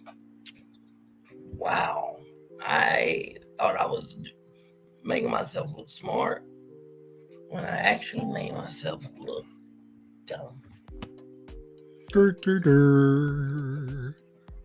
And I'm gonna be sitting here like, yes, yes, you are a genius writer. You are one of the best writers, just because of this. In the game, past AOT writing of how Aaron went to the past to change the future, blah blah blah. This is gonna blow all of those out of the water just by its simplicity. Man. But yeah, that's all I got. Luffy's the One Piece. His devil fruit is the One Piece. Hence why Shanks has been going around putting in word for Luffy. Hence why Shanks has been going to the girl say, hey, keep your eye on that, man. Yeah, exactly. Keep your eye on him. If you want to, I want you are going to jump through all these hoops if you want what I have to offer. So you're gonna do what I say. If I say jump, you're gonna ask how high. Or else, guess what? You won't get eternal life or whatever they wanted. You know what I'm saying? And he put it. And he said, hey, I can get all of this for you if you do this for me. So that's why they've been like, God dang it, man. We got to do what he says. We got to do what he says or else we're done. Or else. Yeah, or else. He might be screwed. That's why Shanks is so untouchable. He's powerful. Don't get me wrong. He is probably the most powerful emperor outside. Well, Luffy now. Mm-hmm. But outside of him, yeah. Man, I can't imagine when those two meet up and they have their first encounter. He was like, "Oh, let me see your gear fear, Luffy. Show me." And then Shanks, back up, sit your ass, sit. I'll take the straw hat back, but you still a Yes, punk. sir. You still a fuck. Sit your Luffy. I'm gonna need you to bring out that Gear 6, or you can't come back to me for a while. Ooh. Ooh. Ooh. Ooh. Really, Shanks? Really?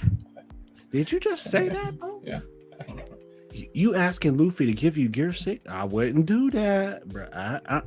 Bro. You just call it an even match right now. Just call it an even match because Gear 5 is nasty. It overwhelmed Kaido, so he should be able to give you a run for his money. So you asked Luffy to come back with Gear 6. You wrote your death sentence, bro. Luffy held on to Gear 4 for so many years, different transformations within Gear 4, and now he's finally at 5. Oh, he barely scratched the surface with this 5th gear. Don't play with him, bro. He just scratched the surface with this. And God forbid he fights Blackbeard first before coming to you. Oh no. My hope for Shanks might be going out the window pretty soon. Like you the strongest emperor right now, but Luffy, he ain't that far away. Luffy might mess you up. You sleep on him. You say, I remember episode 1, Shanks laughed at this nigga and said, "Oh, you're gonna surpass me?" Yeah, nigga, Luffy's gonna surpass you. You better watch your back. Don't sleep on that mo. That's I hate to say it, but that's kind of a child of prophecy right there. And a lot of people have a problem with that, but I don't. It doesn't bug me that much that Luffy is pretty much a child of prophecy, just like every other shonen protagonist. It's because it's like, come on, like the Joy Boy Devil Fruit. It's Joy Boy's will. So Luffy comes from a long line of not comes from, but he's one of the many people in a long line of Joy Boys, apparently, that's eating this devil fruit and inherited this will, and he's carrying it out. Like it's almost like the fruit did choose him. Like Luffy's always wanted to be the freest person in the world, and adding Joy Boy's will to his roster just makes him even more dangerous with that dream. And it's just like, yo, like they say Zoan type fruits have a mind of their own. If you eat one, you probably inherited the mentality of the person that held it before you. Right. So the very first person to eat the Hito no Mi, Sun God Nika, when he died and reincarnated as a fruit, the next person to eat him was the official Joy Boy. And then when he died, the next person to find a fruit and the pattern continues until they got to Luffy. All of the Joy Boys failed at their mission, but Luffy is supposed to be the Joy Boy that succeeds. Right. So everybody's banking their money on Luffy to succeed as the final Joy Boy, like to undo the erasing of the Void Century, to bring to light all the darkest secrets of the world and liberate every country that's been oppressed by the world government and make them free as well. So it's just like, who does Luffy has to fight? Does he fight every single king of every country, like all the evil kings, and liberate all of them? Or does Luffy just go straight for the Celestial Dragons and take them out at the source? So Luffy's job is nothing to laugh at. Like, pun intended, nothing to laugh at, because Luffy laughs all the time. Like Luffy. Like, right. Yeah. I like all of these theories about what the One Piece actually is, where it is, and what it entails. Especially Will's theory was good, that the One Piece was him, because you can kind of see that coming, but at the same time, it's just like I'm like hanging on to this theory that the island of Laugh Tale itself is probably heaven on earth, and then everything that involves this island, that's on the island, is probably a part of the One Piece because Roger's specific choice of words was everything that this world has to offer. And Right. that sounds like more than one thing when Yeah. he says it like that. And it's just Yeah. like, so what I'm thinking, if it has something to do with devil fruits, it has to be a tree. Because One Piece already has a tree of knowledge and a tree of Adam. Right. And back and forth, and little talks have been about a tree of Eve. And we haven't seen the tree of Eve yet, let alone know where it's at. So tree of Eve could be the notorious devil fruit tree itself. So if we find Eve, we find all the devil fruits in the world that haven't been eaten yet. And maybe even devil fruits that haven't even been reincarnated yet. So it's like dang, like we find all those fruits. But at the end of the day, what was Roger laughing at though? And it's a number of theories that goes into that, because you could think about Roger meeting the ghosts of all the past Joy Boys and then watching them fight each other, and the fight is so funny that it made the Roger pirates laugh. Or you could go with like the fact that he saw the Gomu Gomu no Mi in the current Joy Boy before Luffy, and then you saw his death, and his death was hilarious. Something about his death was hilarious. The devil fruit reincarnated and was somewhere in the ocean. Right. CP, the world government found it. Mm-hmm. Shanks stole it, and then Luffy stole it. So it's a lot of different tunnels and routes that can go with this, and it's like so it made its way to Luffy, right. But Luffy ate it out of anger. He was petty. Yeah. Shanks told a joke that made him mad, and Luffy said, "You know what? Screw this. I'm gonna go inside your box and eat whatever was in it."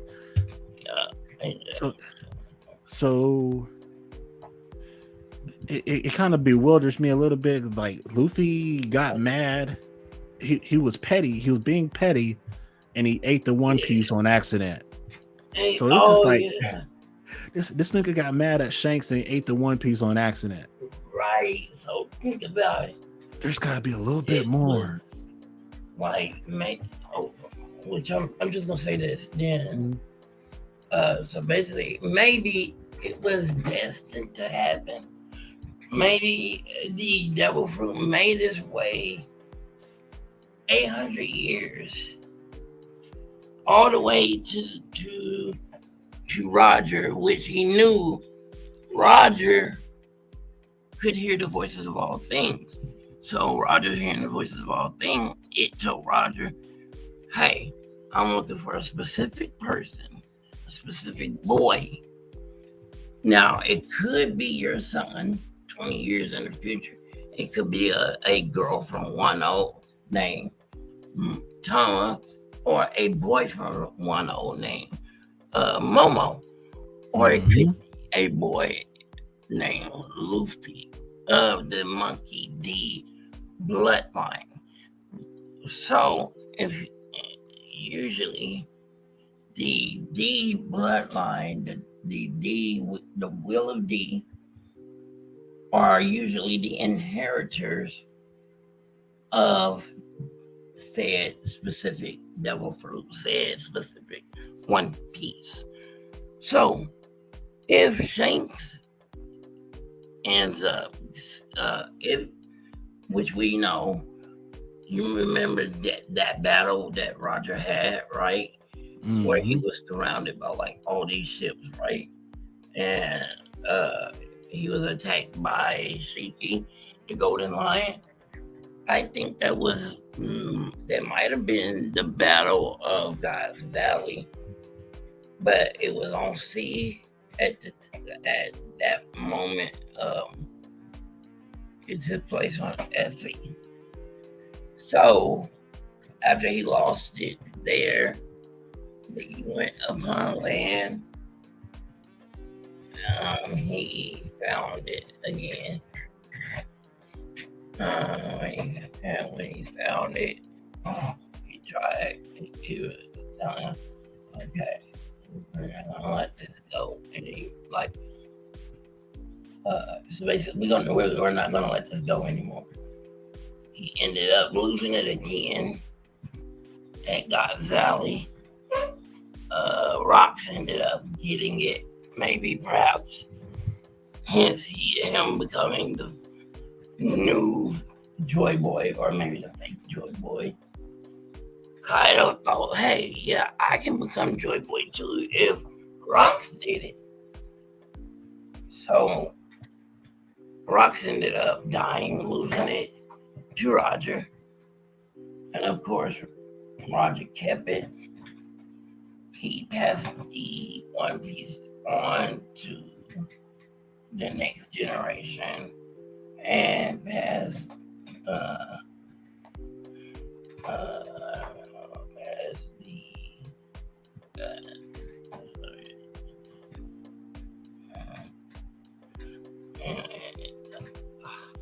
what was I saying?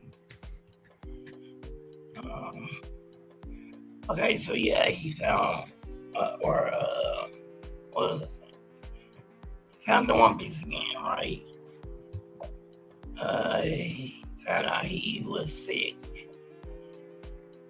So in order to keep the One Piece in good hands, passed it on to Shanks. Shanks ended up losing it again on an accident.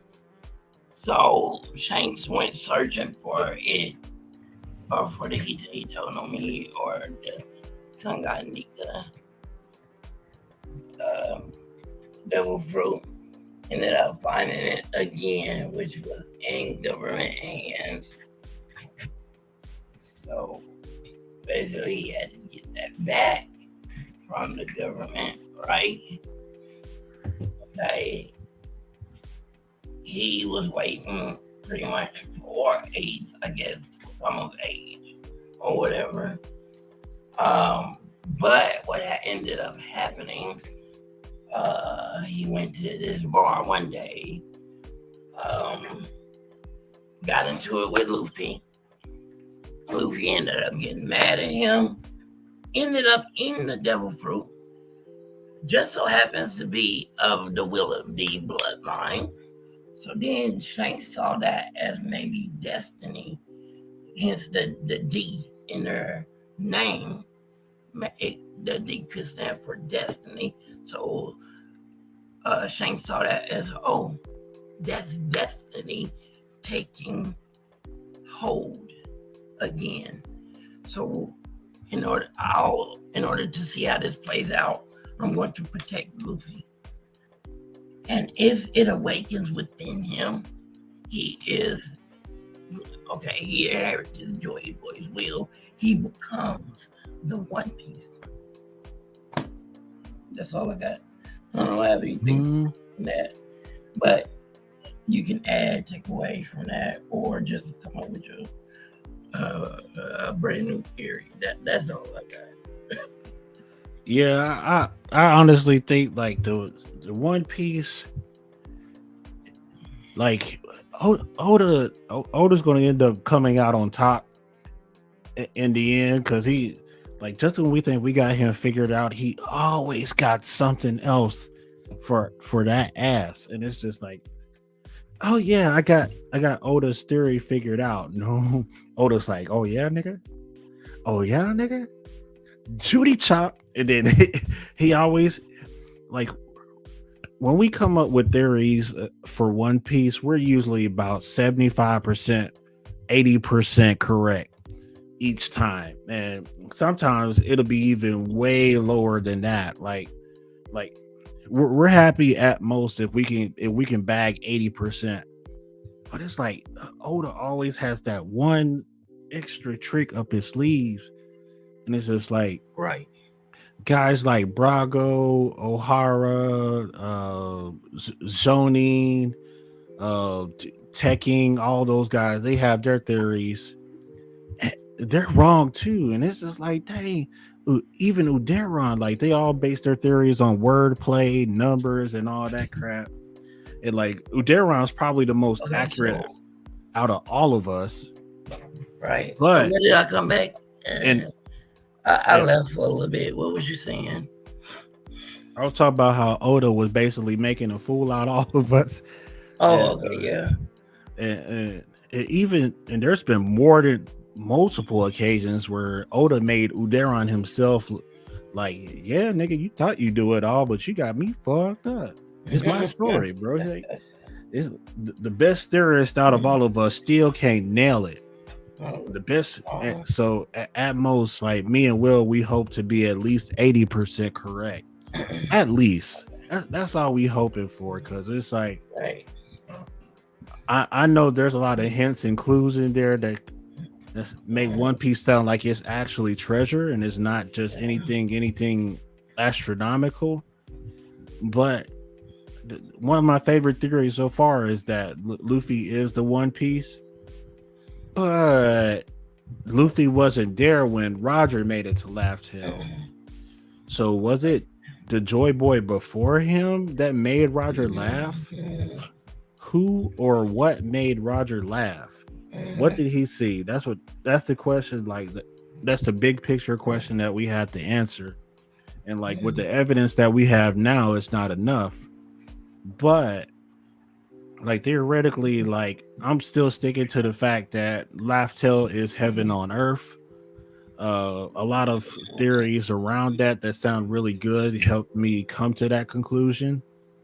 But yeah, Laugh Tale itself is heaven on earth, and the One Piece is probably like the dead, like all the people who have died in a grandiose way, like living amongst each other, fighting, being friends, doing whatever it takes to be funny, and just living their best life. They free from oppression, and they've already accomplished whatever dreams they ever achieved, and it's just a whole lot of spirits, or maybe even just flesh people, like they're at Laugh Tale waiting for like the proper Joy Boy to come and return and celebrate with them, party with them. Like Laugh Tale is probably a party island or something like that, and it's people from like all over the One Piece world that died historically, and they all just wound up there. Because it makes you think, like, what if the people from the Void Century is at Laugh Tale right now? Like, who's all there, and what's all there? Because One Piece sounds like a big collection of treasure. And then I've heard from several different people that One Piece could either be one devil fruit, One Piece could be a tree, One Piece could be like I ain't even gonna remember too much, but One Piece could be a lot. And honestly, my concern isn't really what the One Piece is.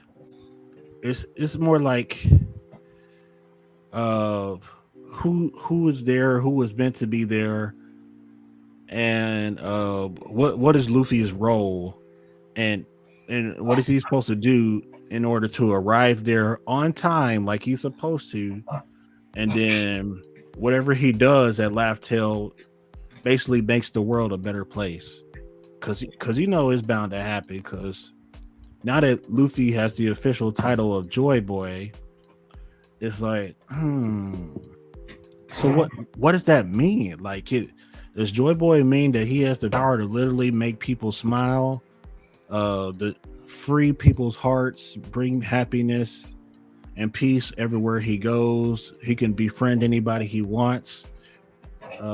He can undo the erasing of the Void Century. The possibilities are endless, and a theory that I've came up with for One Piece is the fact that Luffy is kind of like the god of happiness or something like that, and he's like from a long line of them. And I just don't know. Like One Piece has a number of options, and the fact that Luffy's power right now is turning his fight with Kaido into like a cartoon slugfest, it's just like, what else there? What else is there in store? Because there's still a few more villains left. There's no telling that the Marines are gonna. I think the Marines are gonna be heroes at the end. But if they don't become villains, what can Luffy's new powers do to stop them? What can Luffy's new powers do to stop Blackbeard? What can Luffy's new powers do to stop Emu and Shanks for whatever reason? Like what can his new powers do that gives him that advantage to where he could win those fights if all of those guys were evil? Because honestly, I'm thinking the Marines are going to be heroes at the end of One Piece. They're gonna, because there's 5 admirals right now. Well, historically, 5 admirals that we know of: Akainu, the Magma Man, Kizaru, the Light Man, Green Bull, the Blind Guy, the Swordsman, and then there's the Ice Guy, Kuzan. So that's 5 dudes right there. Imagine the end game fight. Those 5 guys show up to help Luffy by fighting each of the Gorosei themselves. Because there's 5 elders and 5 admirals. So they fight. And Luffy says, you know what? 1-on-1 with Emu right now. Let's go. And Emu has like his rival power. So Luffy has the Joy Boy power, and Emu has like the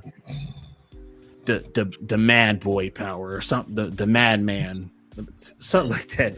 His rival. So Emu is supposed to be in game.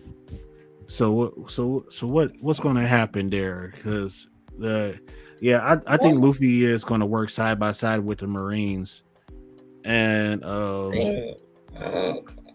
but I think the admirals, since there's 5 admirals in total, they've all been like working silently to fight the Gorosei, because the Gorosei they're supposed to, the 5 of them together is supposed to be really formidable evil villains. So what takes the weight off of Luffy's shoulder is that the 5 admirals take on the Gorosei themselves, and that would be kind of fun to watch, because it's like everybody expects Green Bull, the mystery admiral, to be like this nasty, hideous villain, mysterious villain, but actually he's like, what do you mean, like nasty? A lot of people get this vibe like he's like more evil than he appears to be, but honestly, I don't believe that. I think Green Bull is going to be like one of Luffy's biggest allies ever. Like, he's a friend of Dragon. My theory is that it's the total opposite. Like, this dude's been working with Sword just like Akainu. Right. And the only reason we haven't gotten this reveal yet is because he's going to do something crazy in the future. That's why I think the Admirals is part of Sword, right? So, yeah. So that's what leads me to believe that the last 2 or 3 Admirals, like Green Bull, the Blind Guy, or like what? I can't remember his name. Oh, Fujitora. Yeah, and Kizaru, Kuzan, and the other one, Akainu.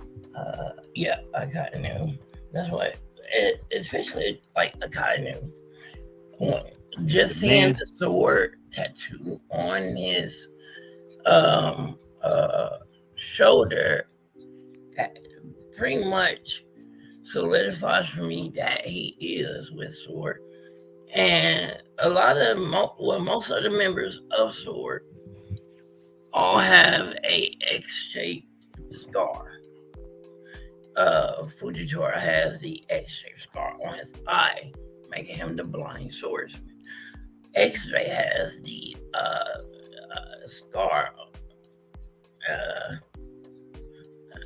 and then like I think Kobe has an X-shaped scar on his under. I know he has it under the bandana or scarf that he has. So there's like a scar under there that a lot of people says or theorizes. And so for like I knew he has literally a tattoo that no one really paid attention to. It was kind of, people just brushed it off. And I was like, it's just a sword-shaped tattoo. He's a warrior, blah, blah, blah. But that's what made it, all of this, the whole Luffy is the One Piece, and the One Piece is Luffy, and the One Piece is the Devil Fruit. All of that is derived from pretty much like you summed everything up at, what you said, but you summed it all up because I was looking for pretty much for the word that formed it. Everything was summed up when you were like talking about I forgot how you had it.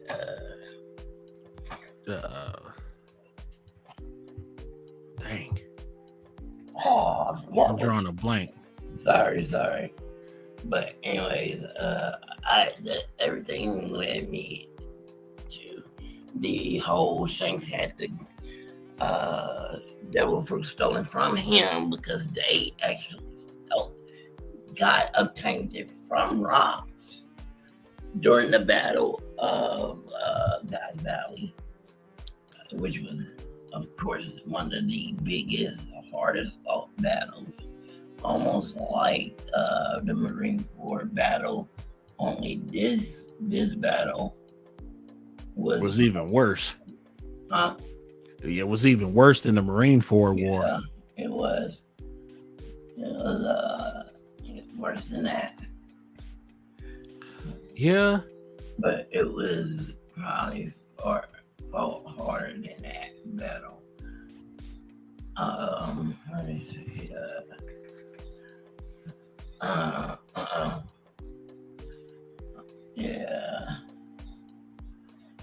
Yeah.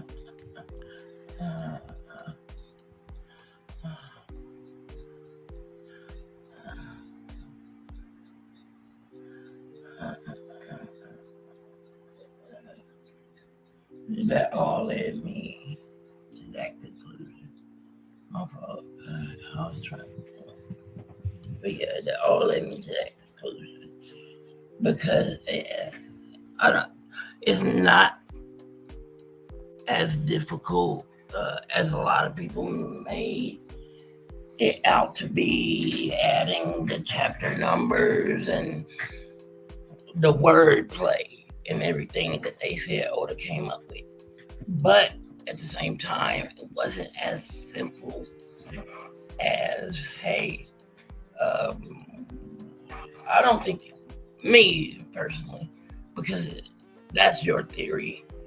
So I'm not gonna, like take that and just be like, but me personally, I don't think it's as simple as something like, hey, the One Piece is like,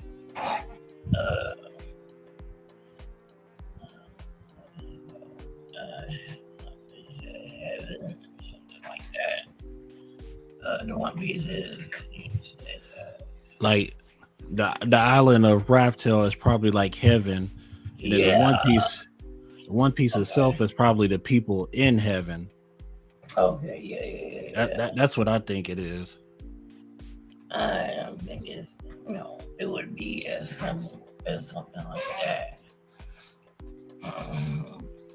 At the same time, that's why I'm saying it's not as simple, and then at the same time, it's not as hard or difficult. I think a combination of both is simple, yet it's difficult.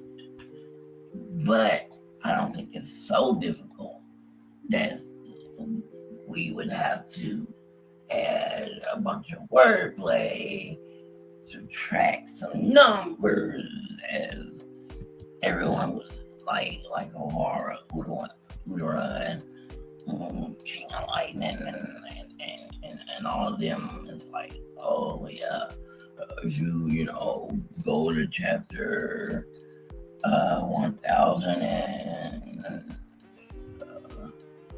something is and go to chapter something. He actually took out this number, then he added this word, blah blah blah. I just think, hey, it's gonna blow a lot of people's minds. Yeah, It's look, gonna blow a lot of people's minds, and it's gonna blow their mind in a way that they're like, God dang it, it was right there the whole time. straight up goat. Missed it by an inch, by a hair. That's why I say at least 80% correct. Yeah. We like Or it our could be a our theories. combination of both mine and yours put together.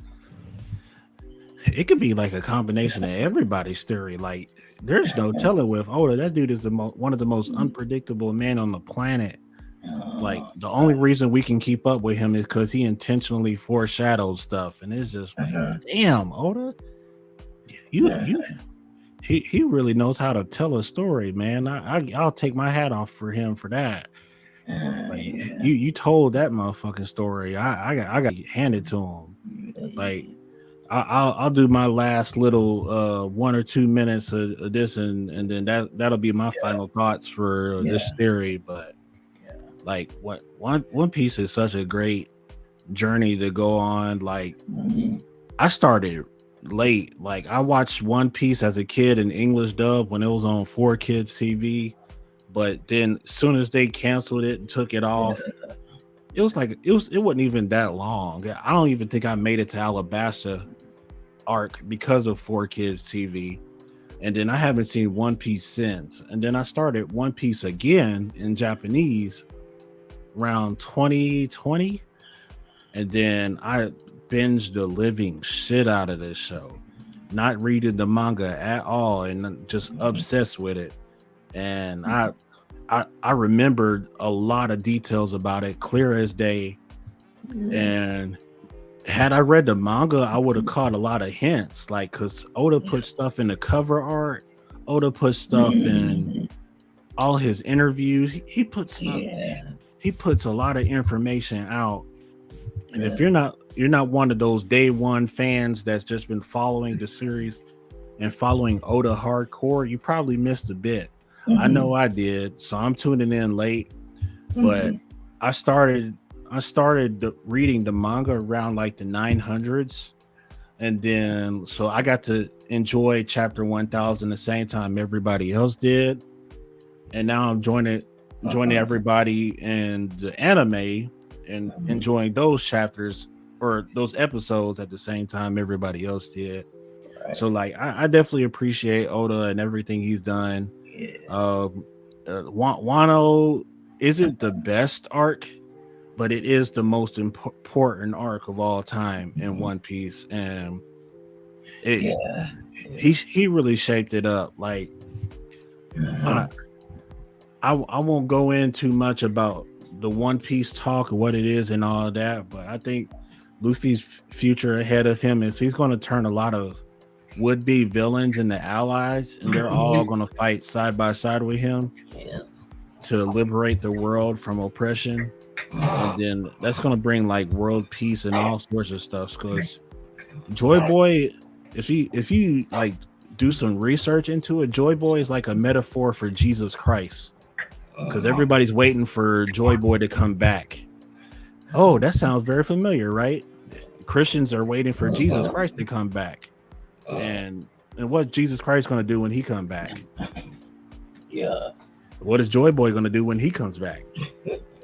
Save the world, right? Like Oda's been making plays off of religion from day one, and it's not just one religion. He's making plays off a lot of religions. So I gotta hand it to him. That's the most creative shit that I've seen from a series creator ever. And honestly, I predict like the Marines turning on the world government because Joy Boy's back. I predict Wano is gonna be Wano, Fishman Island, Elbath, and then like one other place was going to be the top 4 locations for the story to tell the truth about what Laugh Tale really is and what's going on with the Void Century. So me and Will definitely come back later on to discuss this again after the Wano arc is over. But you know, like 1047, 1048, 1049, like after when Oda comes back from his break, be prepared to see Kaido get his ass knocked out. And so it's going to be a lot of good stuff. Wano's going to have some stuff going down with the Navy invasion. The doors of Wano's going to be open up. Momo's going to be Shogun, and people would say what they want about Yamato. I ain't gonna get into that because it's getting late. But I'm definitely proud of how far we've came. Wano isn't the best, but it's definitely the most important arc. And then that's all I got to say. And like, thank you, Oda, for giving us that. Yeah. So could most definitely be a combination of both. Yeah, both our theories could come to fruition. Like,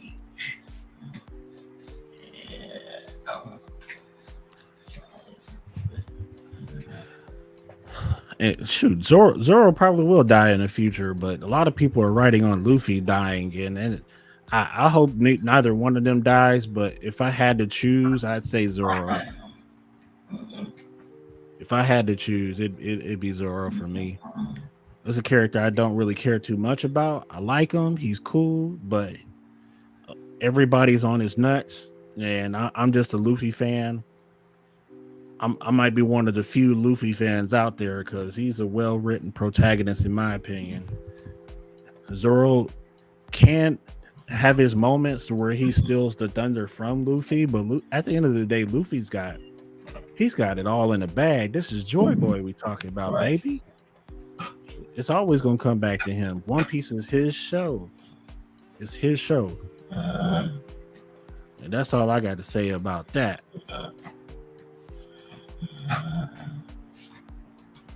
So once Will speaks his final thoughts, we'll get into the announcements and then end the show.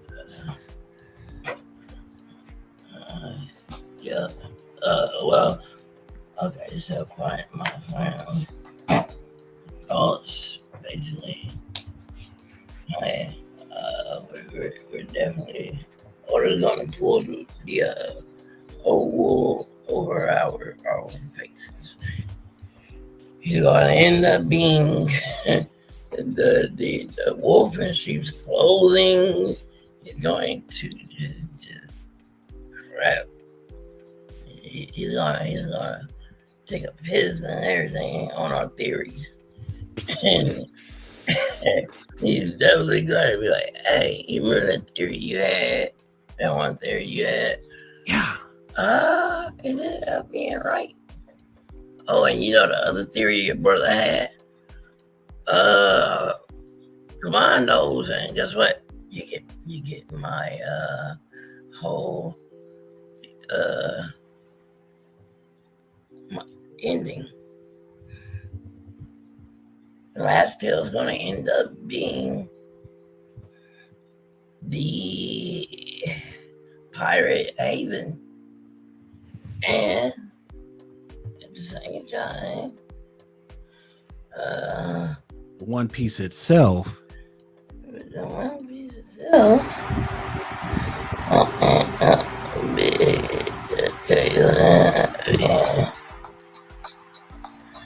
Yeah. The One Piece is going to end up being the One Piece is going to end up being Luffy. Just as I Luffy. Ooh, your volume just skyrocketed. My fault, did it go up high? Yeah. But yeah, I'm definitely looking forward to that. I don't even know how to turn it down. But yep. It's all good. I'm about an hour late, but we're gonna wrap this up with some announcements real quick, and then call it a night. Yeah, I have to, because I'm like, man, I'm so tired. You hear it in my voice. Heck yeah. So like, first announcement is we got an Elden Ring special coming up next Saturday. Oh, okay. Oh, yo. Elden Lord Will being the boss dog of this special. Oh, So yeah. hopefully we can get some more SNN Elden Ring gamers to join in on this, because we're going to do a lot of Elden Ring talk, tips, tricks, jokes, you name it. Yep. So Bet. don't show up maidenless, or we'll be very disappointed. Yeah. Do not show up. He's going to flame the stuff out of you. He'll tear you up. I'm sorry, but you can't be a part of this conversation because you ain't got you're no maidens. maidenless. You ain't got no maidens. God dang. He said, "Nigga, you ain't got no maidens." Dang, dude. Dang, don't rub it in my face, bro. Right. Calm down, bro. Yeah, I'll get one someday. Just Right. don't give me a hard time, bro. Let me do my thing. I'm gonna earn myself a maiden. Just you watch. Just you watch.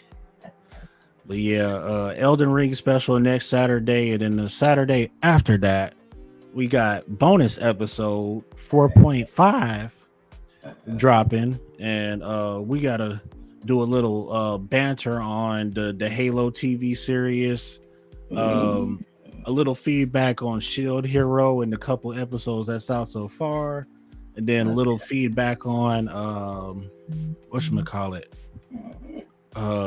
Moon Knight. So so we're gonna have a lot of good juicy stuff to talk about. And then when that episode drops, we'll keep you updated on when episode 5 comes out in May. And you already know what time it is, because May is Multiverse of Madness and Star Wars. So we got some heat coming. Yep. And you get your TV in May. And then I joined the Elden Ring Murder Squad in May. Ooh, So it's going down. Like, bro, 2022 is going to be a problem for the SNN live streaming podcast. Yes, sir. What else? Did I have any more announcements? By the way, Top 10 Tuesdays is making its return starting this Tuesday. We got about 430 something members in the group right now, so thankful for that. So it's about time for Top Tuesdays come in and have more people jump in on the conversation. So if I post it or will post it, y'all just hop in the comment section and drop your top 10s, because we'll put it in the post to remind you guys. But feel free to drop your top 10s too. We'll be discussing that with the admins and moderators of what subject that we're going with for the week, and then Top 10 Tuesdays hopefully make the group a little bit more fun and start a little bit more conversation going. Yes, sir. But that's all I got. All right, man. All right. Yes, sir. I guess. You ended it? What's that? You ended it right now. Yeah, I can end it now. Okay. Well, I was gonna say before. Don't forget to get your hoodies and t-shirts, your sweatshirts, hats. I know later on I'm planning on coming out with some coffee mugs. You got those too. Yeah, some Fanny packs. beverage glass. Some Saturday night nerd beverage glass, you know, to drink out of and everything. With designs, pretty designs, and maybe dang. I think about it.